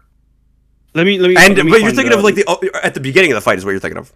No, I'm thinking of in like the middle of the fight. How's the camera work there bad though? Like that's not really like. No, I think it is the camera. It's because like that's what I mean. Like if like the camera was either angled in a different way or put in a different position where it made it like a bit clearer where Vader exactly was. Like, even if they put his shadow there, I think that would have been enough. Like if his shadow wasn't there, and suddenly his shadow's there, that would be a lot better than his lightsaber just comes out of nowhere, kind of thing. I don't know. I find it weird to like. I find it weird. General, they could have done this a whole lot different, like combat wise, or like choreography and camera work wise. I think it was sloppy at best. I don't really have problems with that aspect of it. In all honesty, there's much better ways to show that he's afraid than him just standing literally like 5 feet in front of Darth Vader, than just fucking running. I agree with that. I didn't like that aspect of it. Yeah. That part of it I don't like, but I'm more so saying that like the camera work during. I agree that at the very beginning when he runs to the right of the screen and then comes off of the right and then goes to the left, that was awkward filmmaking. That's not what you should do. But beyond that, the only other problem I had with it was when Vader got revealed when he had the blue lightsaber. I feel like there was opportunities to make it a moment, but he literally just walks around one of the fucking quarries, and I'm like, okay, I guess he's just there. I think what could have been actually really cool is like in I don't know if this actually was a shot that happens, but like in a moment of, like where like Obi-Wan's in shadow and then he turns a lightsaber on, and like going back to the juxtaposition of the fear of darkness and like using the light to like feel warmth, and then suddenly in the there's like reflection off of Vader's armor in blue. I think that'd be really like cool to have like seen. And I don't know, that might have happened. I forget. Because to me, this is very much like the Jedi Fallen Order thing, just a little bit different, right? Where I get what you're saying with like the camera, where like they could have done something where like it was like, okay, he's not there, he's there. You know what I mean? Where it's like he's around that pipe or something like that. But I still feel like what we got is pretty much that. Like it's pretty much that, but done in a more in a less kind of cinematography. You know what I'm saying? Like in a less cinematic way, yeah. Like Jedi Fallen Order has kind of corrupted us in that way, where like that scene was kind of just too good. I really wish that they could emulate that kind of thing in film. I think it's still gonna come here. If I just like here, this bit. Oh, you're sharing your screen. You're sharing your screen. Okay, that may have I may have changed. Yeah, right. Because that's all I'm saying. The part I was talking about too. That scene. That's the part that I like. That's the part that I like about this fight. That's why when you said that, I was a bit like, "Are you sure?" Yeah, like I was confused. Because he started running and then he. Because I remember it looks like he runs for like a minute and then it's just like, okay, might as well walk. I think he's gone now. I agree with that aspect. Like that's not really the filming. Like there's no. Like if he's afraid, it doesn't look like he's in a lot of haste to get the fuck out of here. You know, that's the problem with like the directing there for sure. Where like it's like we should really be feeling like there's like fucking Vader's on our ass right now. Like he's coming. That would have been cool. Like if Vader's just always there, just fucking. Oh my god, that would have been awesome. Well, I'm not even saying that. I'm not even saying that though. I mean, literally just having Obi-Wan running more and like Vader not being there, but then showing up like he still did. I feel like those are Vader moments. I think they needed more haste. Yeah, more haste. You guys need to learn the D&D spell haste, is what we're saying. You know what? Then I redact my point like that. In like, I should have probably rewatched this because like I'll have you know I'm always rewatching the show when we're doing this. Now that like I've like looked back on it, like that was done a lot better than I remembered. And then we get to the most brutal part, I would say. Or I guess not maybe the most brutal, but... Well, no, I don't think... Actually, no. I think this one is more not brutal, but but I think this is more visceral and more like terrifying than just getting sliced in half. Because like that's immediate. Yeah, like just the idea of Vader like lighting this shit on fire and dragging your body through it. Yeah. Like holy shit, I loved it. I loved that idea. Because you are gonna feel only a fraction of the pain you have put me through. This is just the beginning. You're literally fucking burning the guy alive. It kind of changed my perspective on what I feel like Darth Vader would do when he met Obi-Wan, because I felt like when he met Obi-Wan, he would just fucking kill him. But then I was like, oh wait, no, he would totally just torture the shit out of this guy for the rest of his life. Like he would just bring him somewhere. He's not gonna kill him. Like, he will keep him alive by any means necessary. Torturing stuff, people, didn't he? He'll force kill him. I mean both. I feel like they'll do it, yeah, but like the thing is, like he normally will just kill people. Like a Jedi, for example, like a Jedi, if he meets them, just kill him. But like this isn't just any Jedi. This is the Jedi. Put him through everything that he has had to go through since becoming Vader. This is the man who's like essentially looked at Vader, ruined his life and like made everything worse. Like I think didn't you guys mention? Like, I think it might have been a novel where like he's like thinking back on like how like why didn't Obi-Wan save him kind of thing. I think Sam, you might like that being from the comics or something. But I might be imagining someone mentioning something like this. He's had many Force visions that kind of give him like a little bit of a like kind of like that, where it's just like, why didn't you save me kind of thing. Yeah. Well, during this fight also, let's talk about what's happening in the other scenes where Leia's trying to run away. Yeah. How the fuck did the Inquisitors, Reva and what's her face not see each other, and then she just walked past and got to Leia? Like, what was this? Yeah, that one chick goes back and fucking goes to the Vader thing, and by the time that she's done that, Leia hasn't even made it to the person, but Reva's there. Like, I don't know. That was that was like, now she's outside and she's at the quarry saving Obi-Wan. But then Reva's somehow made it past, and they didn't even see each other. And that's bad editing. Leia. That's what that is. Yeah. That's bad editing. I think she just was like, oh, there's a tunnel in here. It obviously leads to the shipyard. I'm gonna go to the shipyard. Saw this sus looking guy. How would she know that leads to the shipyard? Yeah, I don't think there's any like. There's no indication of that. As hunters, be like, if they're trying to escape. But like, would you rather go off? Connor, would you rather go off on a random hunch that you might have, or follow the tunnel that will lead you to where you need to go? Even if she did follow them, how would she catch up? She's a jet. She could run. Whoa, what do you mean? How would she catch up? Yeah, like she's running, and this is Leia. Like, I guess Leia's apparently uncatchable, but there you go. So, but I mean, they left a while ago. No, they didn't. Not really. Yeah, they were still in the tunnel when she got in the tunnel too. No, Connor, I gotta say that one's bad editing. That's straight up bad editing. I was like, I don't even think it's bad editing. I just think like it was like I thought they were gonna have like a showdown where they make it to the end, and they find the pilot, but then Reva pops out, shoots the pilot, and then they somehow get into a scuffle where one of them escapes. You know? No, they just pulled the Pirates of the Caribbean. They just pulled she somehow got out and is. I would have been okay with it if they had shown that in the tunnel there were other tunnels. Yeah, they never did that. Like they never showed that she could have went another way. They were just like, yeah, you're gonna. I imagine that she ran into Reva and was like, hey, just. I'm nobody. She quickly puts on her suit, just hello, yep, hello, like walks past. Like, yep, I'm nobody. Just Empire, hello. How you doing? Yep, no Leia down that way.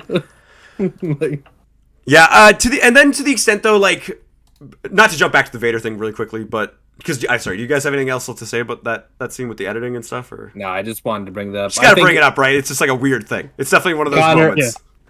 Yeah. Connor, I think you just gotta admit when some stuff is not good. Yeah, like some things aren't always perfect. It's not always perfect like that. I just don't think of it the way you guys do. I just like what's presented. I really like. But what if it was like? Imagine if like fucking in Phantom Menace, right? Okay. Imagine if the hallway scene with Darth Maul and Qui-Gon. Imagine if like I can't even fucking think of how to like to do this. Like Obi-Wan just comes from the side or something. Yeah, like imagine if like that shit made no sense and he just showed up there at the very end and it was like, how'd you get there? How the fuck did you get there before he got there? Like, Obi-Wan's like sitting in the fucking sitting behind his barrier, and then Qui-Gon's fighting, and then suddenly Obi-Wan's there without the barrier even opening. You know, like that would be weird. I think it's like I think it's hilarious. Though. Like I like gave you a example, and Sam's like, yeah, like look at this idea and then just imagine it didn't make sense. I gave it to you and you're like, nah. Which one did you give me? Sorry. I was like, what if you just came out from like a different tunnel that wasn't even like shown? Like just on the side, there's like an extra secret tunnel. Like I'm just saying. Oh, I'm talking about like I was trying to find out from a different movie. Is the thing like I was trying to make different examples. I was going from the Phantom Menace. But like imagine this one, oh, okay. Or like this could have been resolved in just like a scene, like a single shot. Yeah, they could have just like a single shot could have fixed this. I don't know why they didn't. I'm not saying it's this bad, but it gave me Game of Thrones season 8 vibes, like where they like don't really think about shit like that, and they're like, no one's gonna think, and it's like we're thinking, we're literally thinking right now. I think a lot. I think I made the joke. Like, ever since Game of Thrones, everything has had shit writing. Everything says season 8 writing with everything. It's really weird. Yeah. Like even if the production value is amazing, fuck the writing. But like, I think they could have even like had like, oh, there's loads of tunnels in here that like lead to other places. Even if they just said that. Yeah, and it could have been like these tunnels. They all like a lot of them lead to the right place, but I know the fastest one, and that way they could have been like Reva also found a different tunnel and she booked it down there, and she found the right way too. I just think she just conveniently found her, guys. I think. Yeah, but like walking past the person. Guys, you're not going to convince me to that get I'm to wrong. I'm not Leia. gonna convince you guys that it's wrong. So to get to Leia, they had to go past the She literally had to run past Leia. Like, excuse me, I'm gonna go kill the pilot. 1 second. And then she made it to the ship before Leia did. Because she's fucking an adult. We're missing and she just didn't see Leia. Point here. It's called plot people. She went to the fucking shipyard. But like, I think like this. Yeah, but okay, Connor. Like when you're saying that, like the idea that like why wouldn't she just run through the tunnel that leads directly to there, rather than going out of the building again and finding wherever this random fucking building is that has that? I don't know, like that's a stretch. I just think it would have been like much in her mind. Oh, this might on a hunch maybe lead to the shipyard. That makes sense. Yeah. Or let's go out of the building, find the shipyard, waste another 5 minutes. Or but it's not even hightail it down this tunnel as fast as I can to the shipyard. The other thing, Connor, I gotta say, this isn't. They're not going to it. I don't think they're going to a shipyard. They're going to like a specific. Yeah, it was like a secret area where this pilot was waiting for them. Yeah, he was waiting for them in a specific place. I don't think that this is like going to open up in the next episode and be like, look at this hangar we're in or something like that. Like, I'm pretty sure. Yeah, Tess, to be honest, it sounds like an editing mistake that someone missed. Exactly, yeah. Like, maybe there was another shot that got cut. Exactly. Like, I think that's all it was. A single shot is all they needed to just explain this, is all they needed. Because it is something that I have been seeing been brought up. It is something that people are complaining about. But people complain about a bunch of shit. I don't know. Yeah. Connor, I'm like, I like the show. I'm like, it's Star Wars. I love it immediately, but I'm bringing up. Me like it bugs you guys. That's what I'm saying. Is like I think that's how I interpreted it. I thought that's what I thought happened is that she. I'm looking at it with a view where it's like I'm taking the bad with the good. You know. Yeah. The show I love. I love. You guys are. I love the show, but I'm admitting that it has its faults. I admit that it has its faults. I just didn't think that was a fault of mine. Like I didn't see it as a fault the way you guys are seeing it. All right, is what I'm saying. Be like that. Even like me, I saw something I didn't like. No one else saw apparently, and then like but like, to be fair, that was because like I wasn't concentrating apparently. But like I think that just happens in general. Like like you guys will like we'll all see like certain things a certain way. We can't change them. Yeah. From a certain point of view. Exactly. Well, from my point of view, the Jedi are evil. The fact that like we can have like this like discussion and be like very much like civil. Civil and like want to have the discussion, it's a good thing. Well, we're not overthinking this thought though, Tess. I think is the thing. We're not overthinking it. I was thinking that like she was gonna go in and there's gonna be a situation in the tunnel where something would go down, but it didn't happen. And I was like, well, that's a little weird. Like it looked like it was leading up to this, but it's an error. All we're doing is addressing it. I'm not saying that it ruins the show for me. I'm just saying that like it is definitely a weird like moment. Yeah, that's all. Like that's it's not ruining the episode for me. Like that's the acting was great. The shots were great. Yeah. This one moment, I was like, that's a little weird. Like if I was gonna say what I actually think about like the situation in general, like my biggest detractor from this episode is just the fact that this encounter with Obi-Wan and Vader just doesn't feel necessary, if I'm being honest. Yeah. But obviously because it's because Reva was in it. That's why it was bad. Yeah, that's everyone's key reason why they would think it was bad. They messed up this one shot because Reva was in it, and they were like, yeah, we gotta Reva is the SJW stuff. We gotta make her look super cool and awesome and everything. So yeah, I'm just kidding. It's not even that it seemed too soon. I don't know. Like, I don't even want it. That's the fucking thing with the show. Well, Before they announced it, and it was like, yo, the fucking rematch of the century with Vader and Obi-Wan, and I was like, I don't think they should. But all that extra stuff with the scope of the show, having like a middle fight where like Obi-Wan's terrified, and then having the next few episodes of him being like growing as a character, and then being like, I could do this. I could fend him off this time.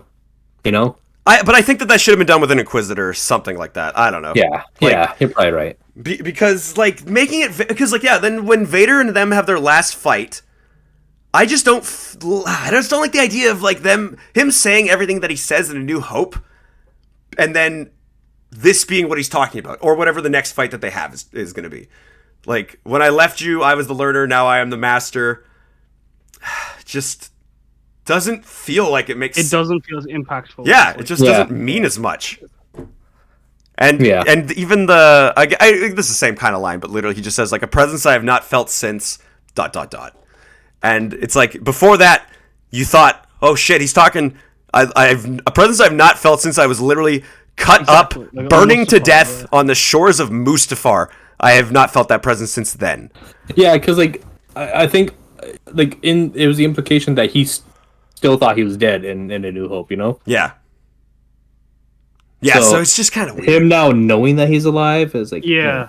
Okay, well, whatever. I mean, I can look past that one. Like, it's going to be a thing that we'll see how the show goes, and, like, I might be able to be, like, okay. He doesn't specify time. That's why I'm like, I can look past it, because, like, maybe Obi-Wan's like, no, you're still a student, Anakin, in the next fight, you know? If he fucking...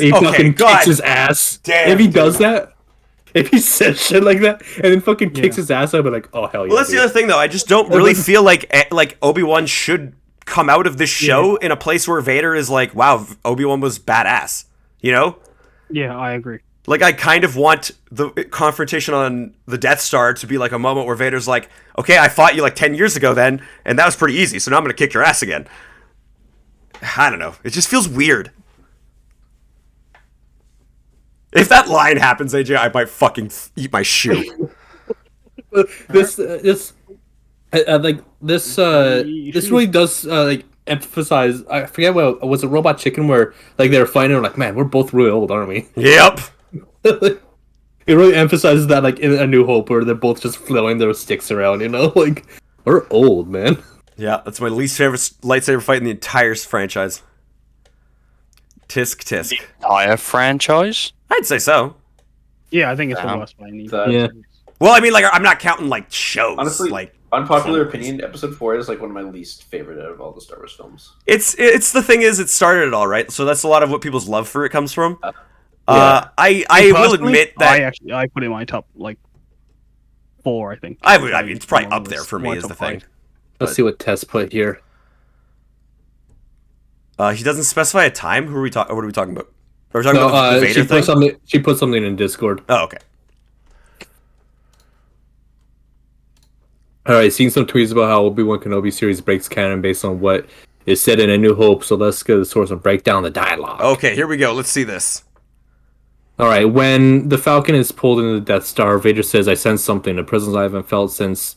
He doesn't end that sentence, so we don't know when. He doesn't say 20 years ago or something. But that's not even what I'm necessarily saying. I'm not saying that it's continuity breaking. Hold on. You too far. I also in though. Vader tells Tarkin, a tremor in the force. The last time I felt this, I was in the presence of my old master. Again, no amount of time given. Tarkin says, surely he must be dead by now, meaning the Empire never had confirmation of Obi-Wan's death.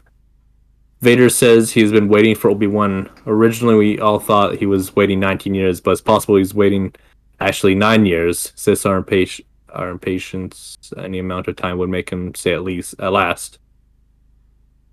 Also, he's just super dramatic. But this is all fine and dandy. This is not what I'm saying. Like, this is literally Like, because all this is saying is just that, like, yeah, he doesn't say any time frame, so he could be talking about this. That's not what I'm saying. Vader tells Obi-Wan when he left him he was a student, but now he's the master. Vader's talking about leaving Obi-Wan in Revenge of the Sith. Remember, he wasn't given the rank of master. I highly doubt he will leave Obi-Wan in this series. Obi-Wan will most likely escape. Leia is being formal because she is envoy for her father. She isn't asking Obi-Wan for a personal favor. She's asking him to be a general again and join the war. Leia, knowing him. Okay, but hold on, AJ. But, like, because you're just muttering. Hold on, there's this. one more. You're muttering all this. No one can hear it even. Sorry, I was reading it to myself. Yeah, well then, what are you doing? Leia is being formal because she is an envoy for her father. She isn't asking Obi-Wan a personal favor. She's asking him to be a general again and join the war. Leia, knowing him, actually strengthens the reason her father gave her this job. Leia knows, doesn't ask who Ben is when Luke says his name. She actually jumps when she hears it. Are you done? That's it. That's the last one. All right, so this doesn't do anything for me because, like, I don't think that really does much. All this does is it's literally saying, like, yeah, they don't say a time frame. It's not like he says 20 years ago. No shit, that'd be bad fucking writing. That would be fucking annoying as shit if he was like, a presence I have not felt since 20 years ago. That's not like that's what I am saying. It could have been like since the Clone Wars. What I am saying is that, like, it just takes away, like, okay, how do I fucking say this? Well, maybe the weight. Maybe the presence he feels is because this is Obi-Wan now reconnected with the Force. Oh, that could actually be a shout. Yeah, what I'm saying is it just takes away from immense cinematic weight, I feel. Like, that's all I'm saying, is that, like, even making this story happen like it's happening, to me, is, like, a weird thing that I feel like in the writer's room, people should be, like, thinking about being like, yo, or what we're doing going to, like, take away from anything later? Like, is it going to make things not feel as cool? I feel like they said, yeah, I understand. I feel like they said they weren't gonna, like, take away from any of the canon material, but then like it's like it doesn't take away, but like it doesn't really like storytelling. Like it sort of makes some of the other things just like bleh, you know? Yeah, and like Tess is saying, like, the movies don't seem as big as they did before, as epic or whatever. Like, yeah, like that line just is unepicized because, like, literally, as I said before, like, when he says that, the last thing he's thinking of is not burning to death, but burning on Mustafar. And you're like, yeah, like, that fucking emotion must boil you. But now it's like, literally. So, yeah. So now it's like, okay, but when we fought on Mapuso, I don't know. That quarry that fuck that planet name. God damn it.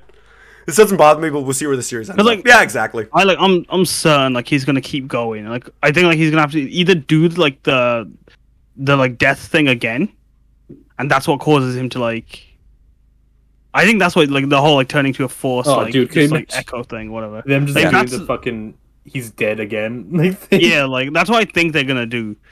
And, like, I think that's gonna be fucking. He goes back to Mustafar and throws him back into lava just to have the whole scene. I also will agree, Tess. I do like the last parts of that post though, where it's talking about how Leia knows Ben, because I've been seeing people talk about that. How, like, when she hears about it, or when they say, because Ben Kenobi's here, she's like, Ben, like, she gets, like, so excited. She's like, oh, he's here. Like, she knows that name. She obviously is up on it. So I find that to be a cool little tidbit that they've added. But then, like, everything else is just so weird. Like, I think the show could have been really good if it was a more, like, centralized character thing. I don't know. That might be weird, but how do you feel, Dan? I feel like you haven't spoken in like 10 minutes. Yeah. Hey, man, my opinion on it is vastly different to everyone's. Even Connor's? At this point, I just don't give a fuck. You know, I'm just enjoying it. Right? I mean, I've got it on my fucking skin. Like, I've got it tattooed on me, so at this point I don't care. I just take it for what it is. Me too. So does AJ, yeah. I have it tattooed, but, like, it's getting to a point where it's like I almost can't ignore it, you know? Like, yeah. Like, I'm gonna watch it because it's Star Wars, but I'm not gonna go into it being like, this is obviously just the best thing ever because it's Star Wars. I'm gonna be like, there's flaws in it, and I gotta acknowledge those flaws. Of course, but at the same time, like, I guess when I'm consuming this content, like, I'm saying all this because I want it to be the best. Yeah. I want it to be the best. That's my thought on it as well. I've kind of stopped. Like even like with my dad, like we used to just sit and rip apart these shows. Like whereas now we've both gone to a stage where we're like we can't enjoy it if we do that. Like we actually just have to just sit and watch it. Like we don't discuss it anymore. Like we just watch it. Get to the end of the season, it's like yeah, I really enjoyed that. That was really good. See, that's a funny thing because like. Interesting. Like, it's a very interesting point in a sense because for me, I require the opposite because I can't come out of something and not talk about it. You know what I mean? Like if I come out of something and I'm like that was good, I feel like that is a death sentence to that movie in a way. Yeah, well, like, because I kind of like also like agree with like Dan in a way. Like I just really enjoy these things. Like I'll acknowledge their flaws. I'm like I didn't really like that, but I've never seen a movie be ruined for me because of its flaws. Like the flaws almost don't even matter at the end of the day because like I'll watch it again. I liked it. I'll watch it. Like, but then how do you know that there are bad movies? Like, what do you mean? Like, so that's the thing. I just don't have this kind of feeling about it. Like about a lot of movies. There's very few movies I've watched that I've literally been like, I didn't like that. Like I just don't have that feeling for movies. I either like them or I'm like, cool, let's probably all watch that once. But like even then that's rare. Like I see almost every movie at least a handful of times. Like I just don't have that vision for movies. I think it's like my brother is I like this is why like, I think watching from my brothers is an interesting thing. Where like he's of the thought like where like he'd rather not have the discussion. I think when he does it, like it's mainly because he doesn't want to like have it be ruined for him by having these discussions. Whereas like me, I like to discuss the films and shows because like I want it to be like as like with AJ like just saying, I want it to be the best and I want to like have more like if it has an inspired thought in me, I wasted time. Exactly. I'm not if I come out of it just being like it was a good movie. It's not really invoking anything, you know. I don't really. Yeah. I'm not thinking about it. It's just that which is in itself making it a not so good movie. And I'm not saying like it's a bad movie per se on that front, yeah. But I just mean like it's just something that I wouldn't go back to, maybe. Even with the Kenobi series, like I'm thinking about like the stuff I have problems with, but I'm thinking about it. Like this it engages me. I'm like I like watching it because I'm getting to like that stuff is a little weird, you know, like. I don't hate it. Like I still love. I will definitely rewatch this, and I love watching it. It's funny. Like I don't know. The only thing I've rewatched with Disney Plus Star Wars has been Mando. Like that's it.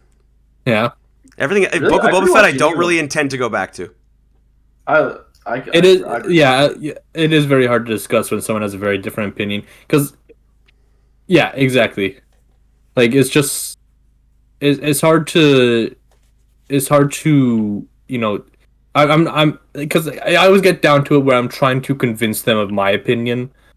Yeah. But like that's not what I intend, you know. Like you have your opinion, that's cool. But like I'm just trying to get you to also see my side, you know. That's the thing, right? That's all we're trying to do necessarily. And that's the thing, Tess. Like I don't want you to feel like you can't discuss things, because your opinions are valid. Like you can still feel the way you guys feel and stuff like that. It's just that. Oh no, Leia was absolutely a shitty character in this. I hated her.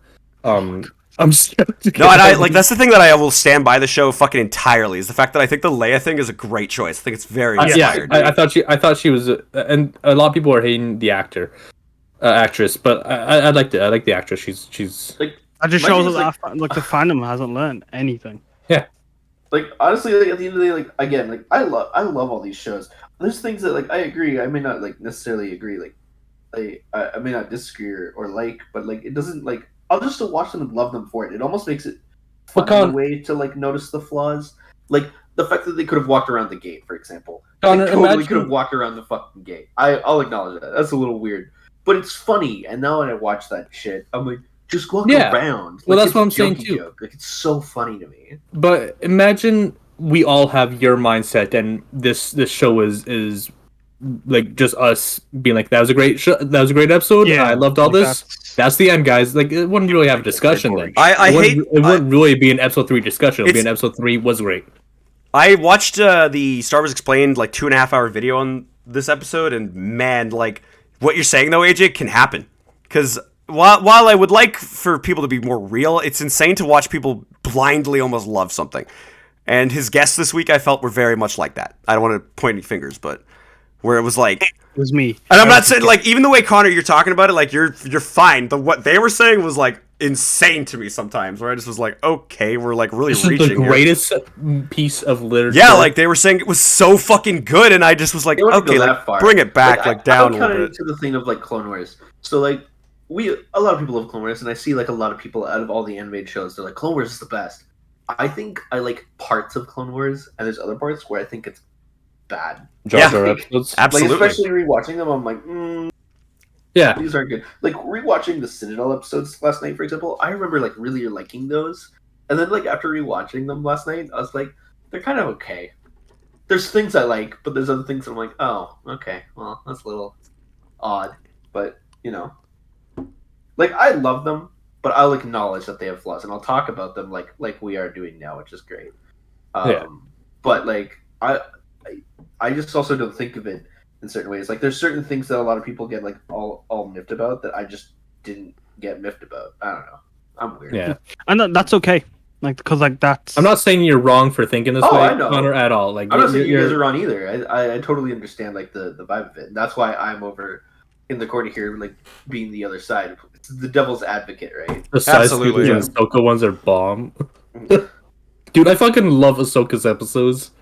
Like, her solo episodes. Pretty good. Especially, like, seeing her growth. We watched so the Escape cool. last night. The one where, like, the Trandoshans capture her and she has to survive. Those ones are really good. Watching those, like, I was like, oh, it's like Hunger Games, but Star Wars. Ahsoka is such an insane character where, like, when I first saw her, I'm like, I hate her. I just hate her. Yeah. She's an annoying character. She's a child. I hate her. But now I'm like, she's literally the best character. Yeah, the Star Wars fandom is crazy like that, eh? Like how, like, this character can go from literally one of the most hated to the loved character of the series. That's why I think, like, that's good writing. That's what good writing is. That's like Zuko level character development there. Like, yeah. All right. Anyone else got any thoughts or? No, I think we've said everything. Closing thoughts. What are our hopes for next episode? What do you guys think is going to happen? I hope to see Quinlan Voss, and then I hope to see Quinlan Voss die. I guarantee you, if we see Quinlan Voss, he will die in the next episode that we see him in. Guaranteed. Yeah, like he's gonna go out in a blaze of glory or some shit. In a blaze of glory. You think he's gonna go out fighting Vader? I think he'll die fighting Vader. If that was gonna happen, I think it'd be Vader. Yeah. Or maybe, like, an Inquisitor at the very least. Yeah. It'll be the fucking Grand Inquisitor, like, I'm back, bitch! I'd be a little sad about that, because, as far as I'm concerned, the Inquisitors are all really fucking weak. Yeah, really. Well, that's the thing. They don't even have proper force senses to know when someone's trying to kill them. They get killed by the bare minimum. But that's kind of weird, though, in a sense, because, like, all of the Inquisitors are fallen Jedi to an extent, so they are at, like, a similar power level, especially to, like, Jedi right now, who might be, like, a little bit fucking... And bring in the Seventh Sister. Honestly, the Seventh Sister might not even be an Inquisitor yet. No, she is. I mean, maybe. They don't care about comic books, so never mind. She isn't. I don't fucking care. Like, that's how I feel. I don't know. I feel destroyed. If they do, that'd be insane. That'd be incredible. As a comic book fan, I just feel fucking slapped in the face sometimes. I just know if Sarah Michelle Gellar will do it. That's true. I just don't think it would really fit in the story anyway right now. Like, I don't think it's gonna happen. I think they're over and burdened with, like, other Inquisitors right now, so... Yeah, like, maybe the Ninth Sister will show up and be like, hey, how you doing? Hey, it's me. My arm's cut off. Who are the ones that stabbed each other? Like, they were in love with each other and then Vader fucking made them stab each other? I don't remember their numbers. Shit. Weren't they just, like, the fucking first ones that Vader saw and just, like, kill each other? No, he discovered that they were in a relationship... And fuck, what were they doing? They were doing something that was kind of like... Well, wouldn't that be like hey, you could love each other if you want, we're the Sith, we're not I know, like what a fucking hypocrite, eh? Like, you're allowed to show your emotions here, okay? The good guy Sith. But then, yeah, like, he kills those sons of bitches. It was a great arc. Actually, that arc is what inspires Palpatine to be like, you gotta fucking go somewhere else, dude, because you can't be chilling out here. You gotta go on Mustafar or some shit. Build a castle. Kill all our fucking... He destroys half of Coruscant, doesn't he? No, well, yeah, not half of it, but like he causes a lot of damage. Causes a lot of damage, yeah. Why don't they care for the comics? I I don't know. It's they just don't. Because there's like a pyramid of media, right? Like theoretically, it's the movies, TV shows, animated TV shows, video games, comic books. I think comics might be above video games, honestly. Really? Yeah. I think so too. Because like you're not gonna see Cal Kestis even in the comics. Well, I don't know about that. I mean, okay, this is sort of nitpicky on what you said, but yeah, they did the Jedi Fallen Order comic book, but I don't know. Like, I don't know. Slapping up Sam. Well, no, but that's not valid because they made that with the game, though, is the thing. So. I know. Yeah, I just think the comics are more important than the games right now. I don't know. Because otherwise they would be acknowledging the shit that they're doing in the comics. I don't know. No, that's what I'm saying. Like in the games, rather. Well, they do though.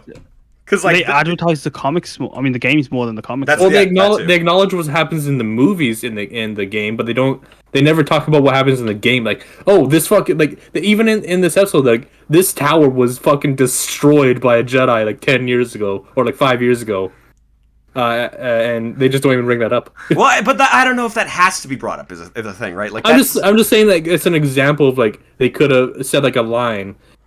Just to connect it, but they don't, like they just forego it.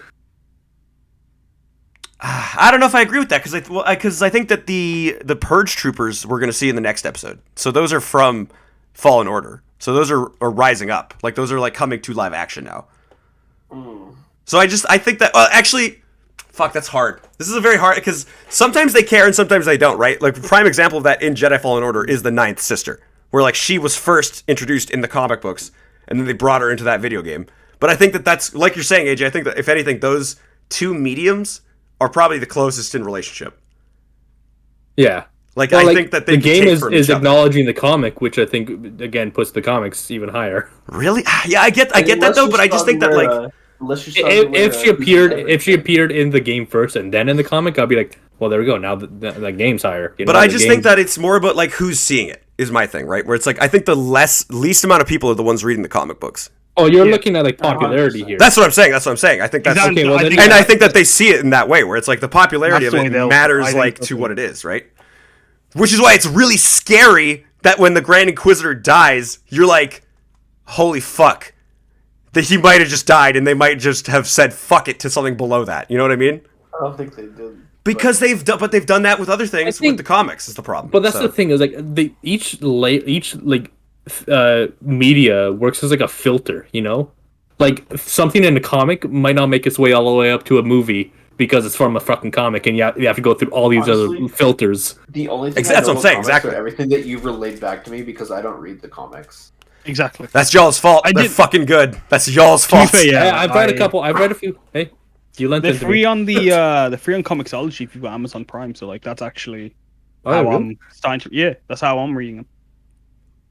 Yeah, if you want to have some really good fucking Star Wars content, read the Vader fucking arcs. I'll say that every time. The Vader comics are seriously some of the greatest things I've ever read, so hell yeah.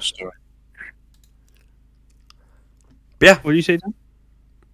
I said they're good stories. All right, I am looking for people to raid at this point. So we actually want to raid someone in this, like, the streaming Star Wars. Oh, let's see if that. Indo and Comixology. The fuck? It's crazy. I can just get the Darth Vader comic. Comixology's good, yeah. Yeah. There's this guy called Marshall Gamer. That's like the first thing that came up when I searched Star Wars Jedi Fallen Order. Yeah, that's the thing too, though, Tess. That's the thing, right? Order of accessibility is a very accurate way to put it. It's just like. It's about wanting to take that next step, right? Because I've always had that as a Star Wars fan. I've always been the person that's like, these movies don't suffice. And I'm not saying they're not great. I love the movies. But I crave more. So I've always been that person to be like, let's go out and get Darth Bane books. Let's go out and get this shit. Let's go out and do this. Let's play video games in this universe. Because I would love to experience more and more of it. So I feel like reading the books and the comics is like such a fulfilling way to do that. Until they fucking gut punch you. The Grand Inquisitor's dead. He's not coming back. I know he died in a different form media, but fuck that. He's dead now. Well, like, I'm gonna play devil's advocate here. How do you think all the people felt who like grew up with legends and stuff like that? Because technically, in their eyes, that was all true. What do you mean? We grew up with that. What are you talking about right now? Because I remember that time. What are you talking about? I remember when it was all gone and we're like, oh shit. Felt like when there was like the Thrawn series. Those mean nothing now. Those Thrawn books, the original. Oh, now they have their own Thrawn books. They don't mean anything anymore. Chewbacca doesn't die in a moon. He doesn't die with a moon blowing up and his kids take over. God. But like that was terrible. People who love that and like really liked that. I know they love it, but like shit, dude, it's fucking nonsensical. That's the thing. Like I totally accept, and I was one of those people even in those fucking first few days where I was like, holy shit, they just destroyed the expanding universe. Holy crap, how are they gonna fucking deal with any of that? But at the same time, I kind of like that because I kind of like the freedom of it. Yeah, looking back on it, it's like now they have room to make their own universe, their own everything, and make it have all connected and make sense instead of it just being like, yeah, Luke is back and he's a clone and his name is Luke with 2 U's. Luke. Fucking ridiculous. Palpatine comes back for the 80th time. Yeah, that's the thing, right? I hate that people shit on that in these new movies, but it's like, guys, like that happened a billion times the old canon. Yeah, and they just didn't say somehow Palpatine is returned. That was the big key thing. When Luke kept Darth Vader's suit. Sorry, for a while, Luke kept Darth. Oh yeah. He was like wearing like the suit aspects of it. Yeah. Even though he burnt it. Do we got anyone to raid or? I did find someone called Six-Man Taquito, who's streaming Fallen Order. Ooh. Which also reminded I was looking for LGBT streamers because like it's Pride Month. So like, which we also is worth saying Happy Pride to everyone out there that's watching. Hope you're proud, everyone. I don't know. Hold on, I don't understand why they have a Pride Month and all the other deadly sins don't have anything. Where's my lust month? Yeah, I want a wrath month. I just want to get angry. It's always lust month for me, baby. I'm down bad. Please, someone. Luke with 2 U's. September Sloth. Oh. Yeah, you just lay in bed the entire month. Oh. September Sloth. Nice. Actually, I think that's the one. I got these raid messages. Oh, you do? Okay. I was typing the other one. Oh no. Like it's like if you want monkey, take we your got monkey. the monkey. If you want your hello monkey's there. Prime. Monkey's the best. I also like hello there. That's a good one. I'm gonna do that. I thought we keep it themed. I feel like I'm sorry, Sam. I stole your thunder. No, it's all good. It's all good. I was typing up monkey in the. You didn't use the Kaz thing. I thought you were gonna use the Kaz emote thing. Oh no, because I feel like I'm like my face is on it too much. I feel bad. Nah, it's all good, man. You have a funny emote. But yeah. We will be back next week with our thoughts on episode 4. It's going to be crazy. Hopefully we're going to be feel like a little bit better after that. Yeah. Yeah. Well, it's about to end. We'll see you then. It's about to end, yeah. And may the force be with you. Maclunkey. Bye. Maclunkey. I think it's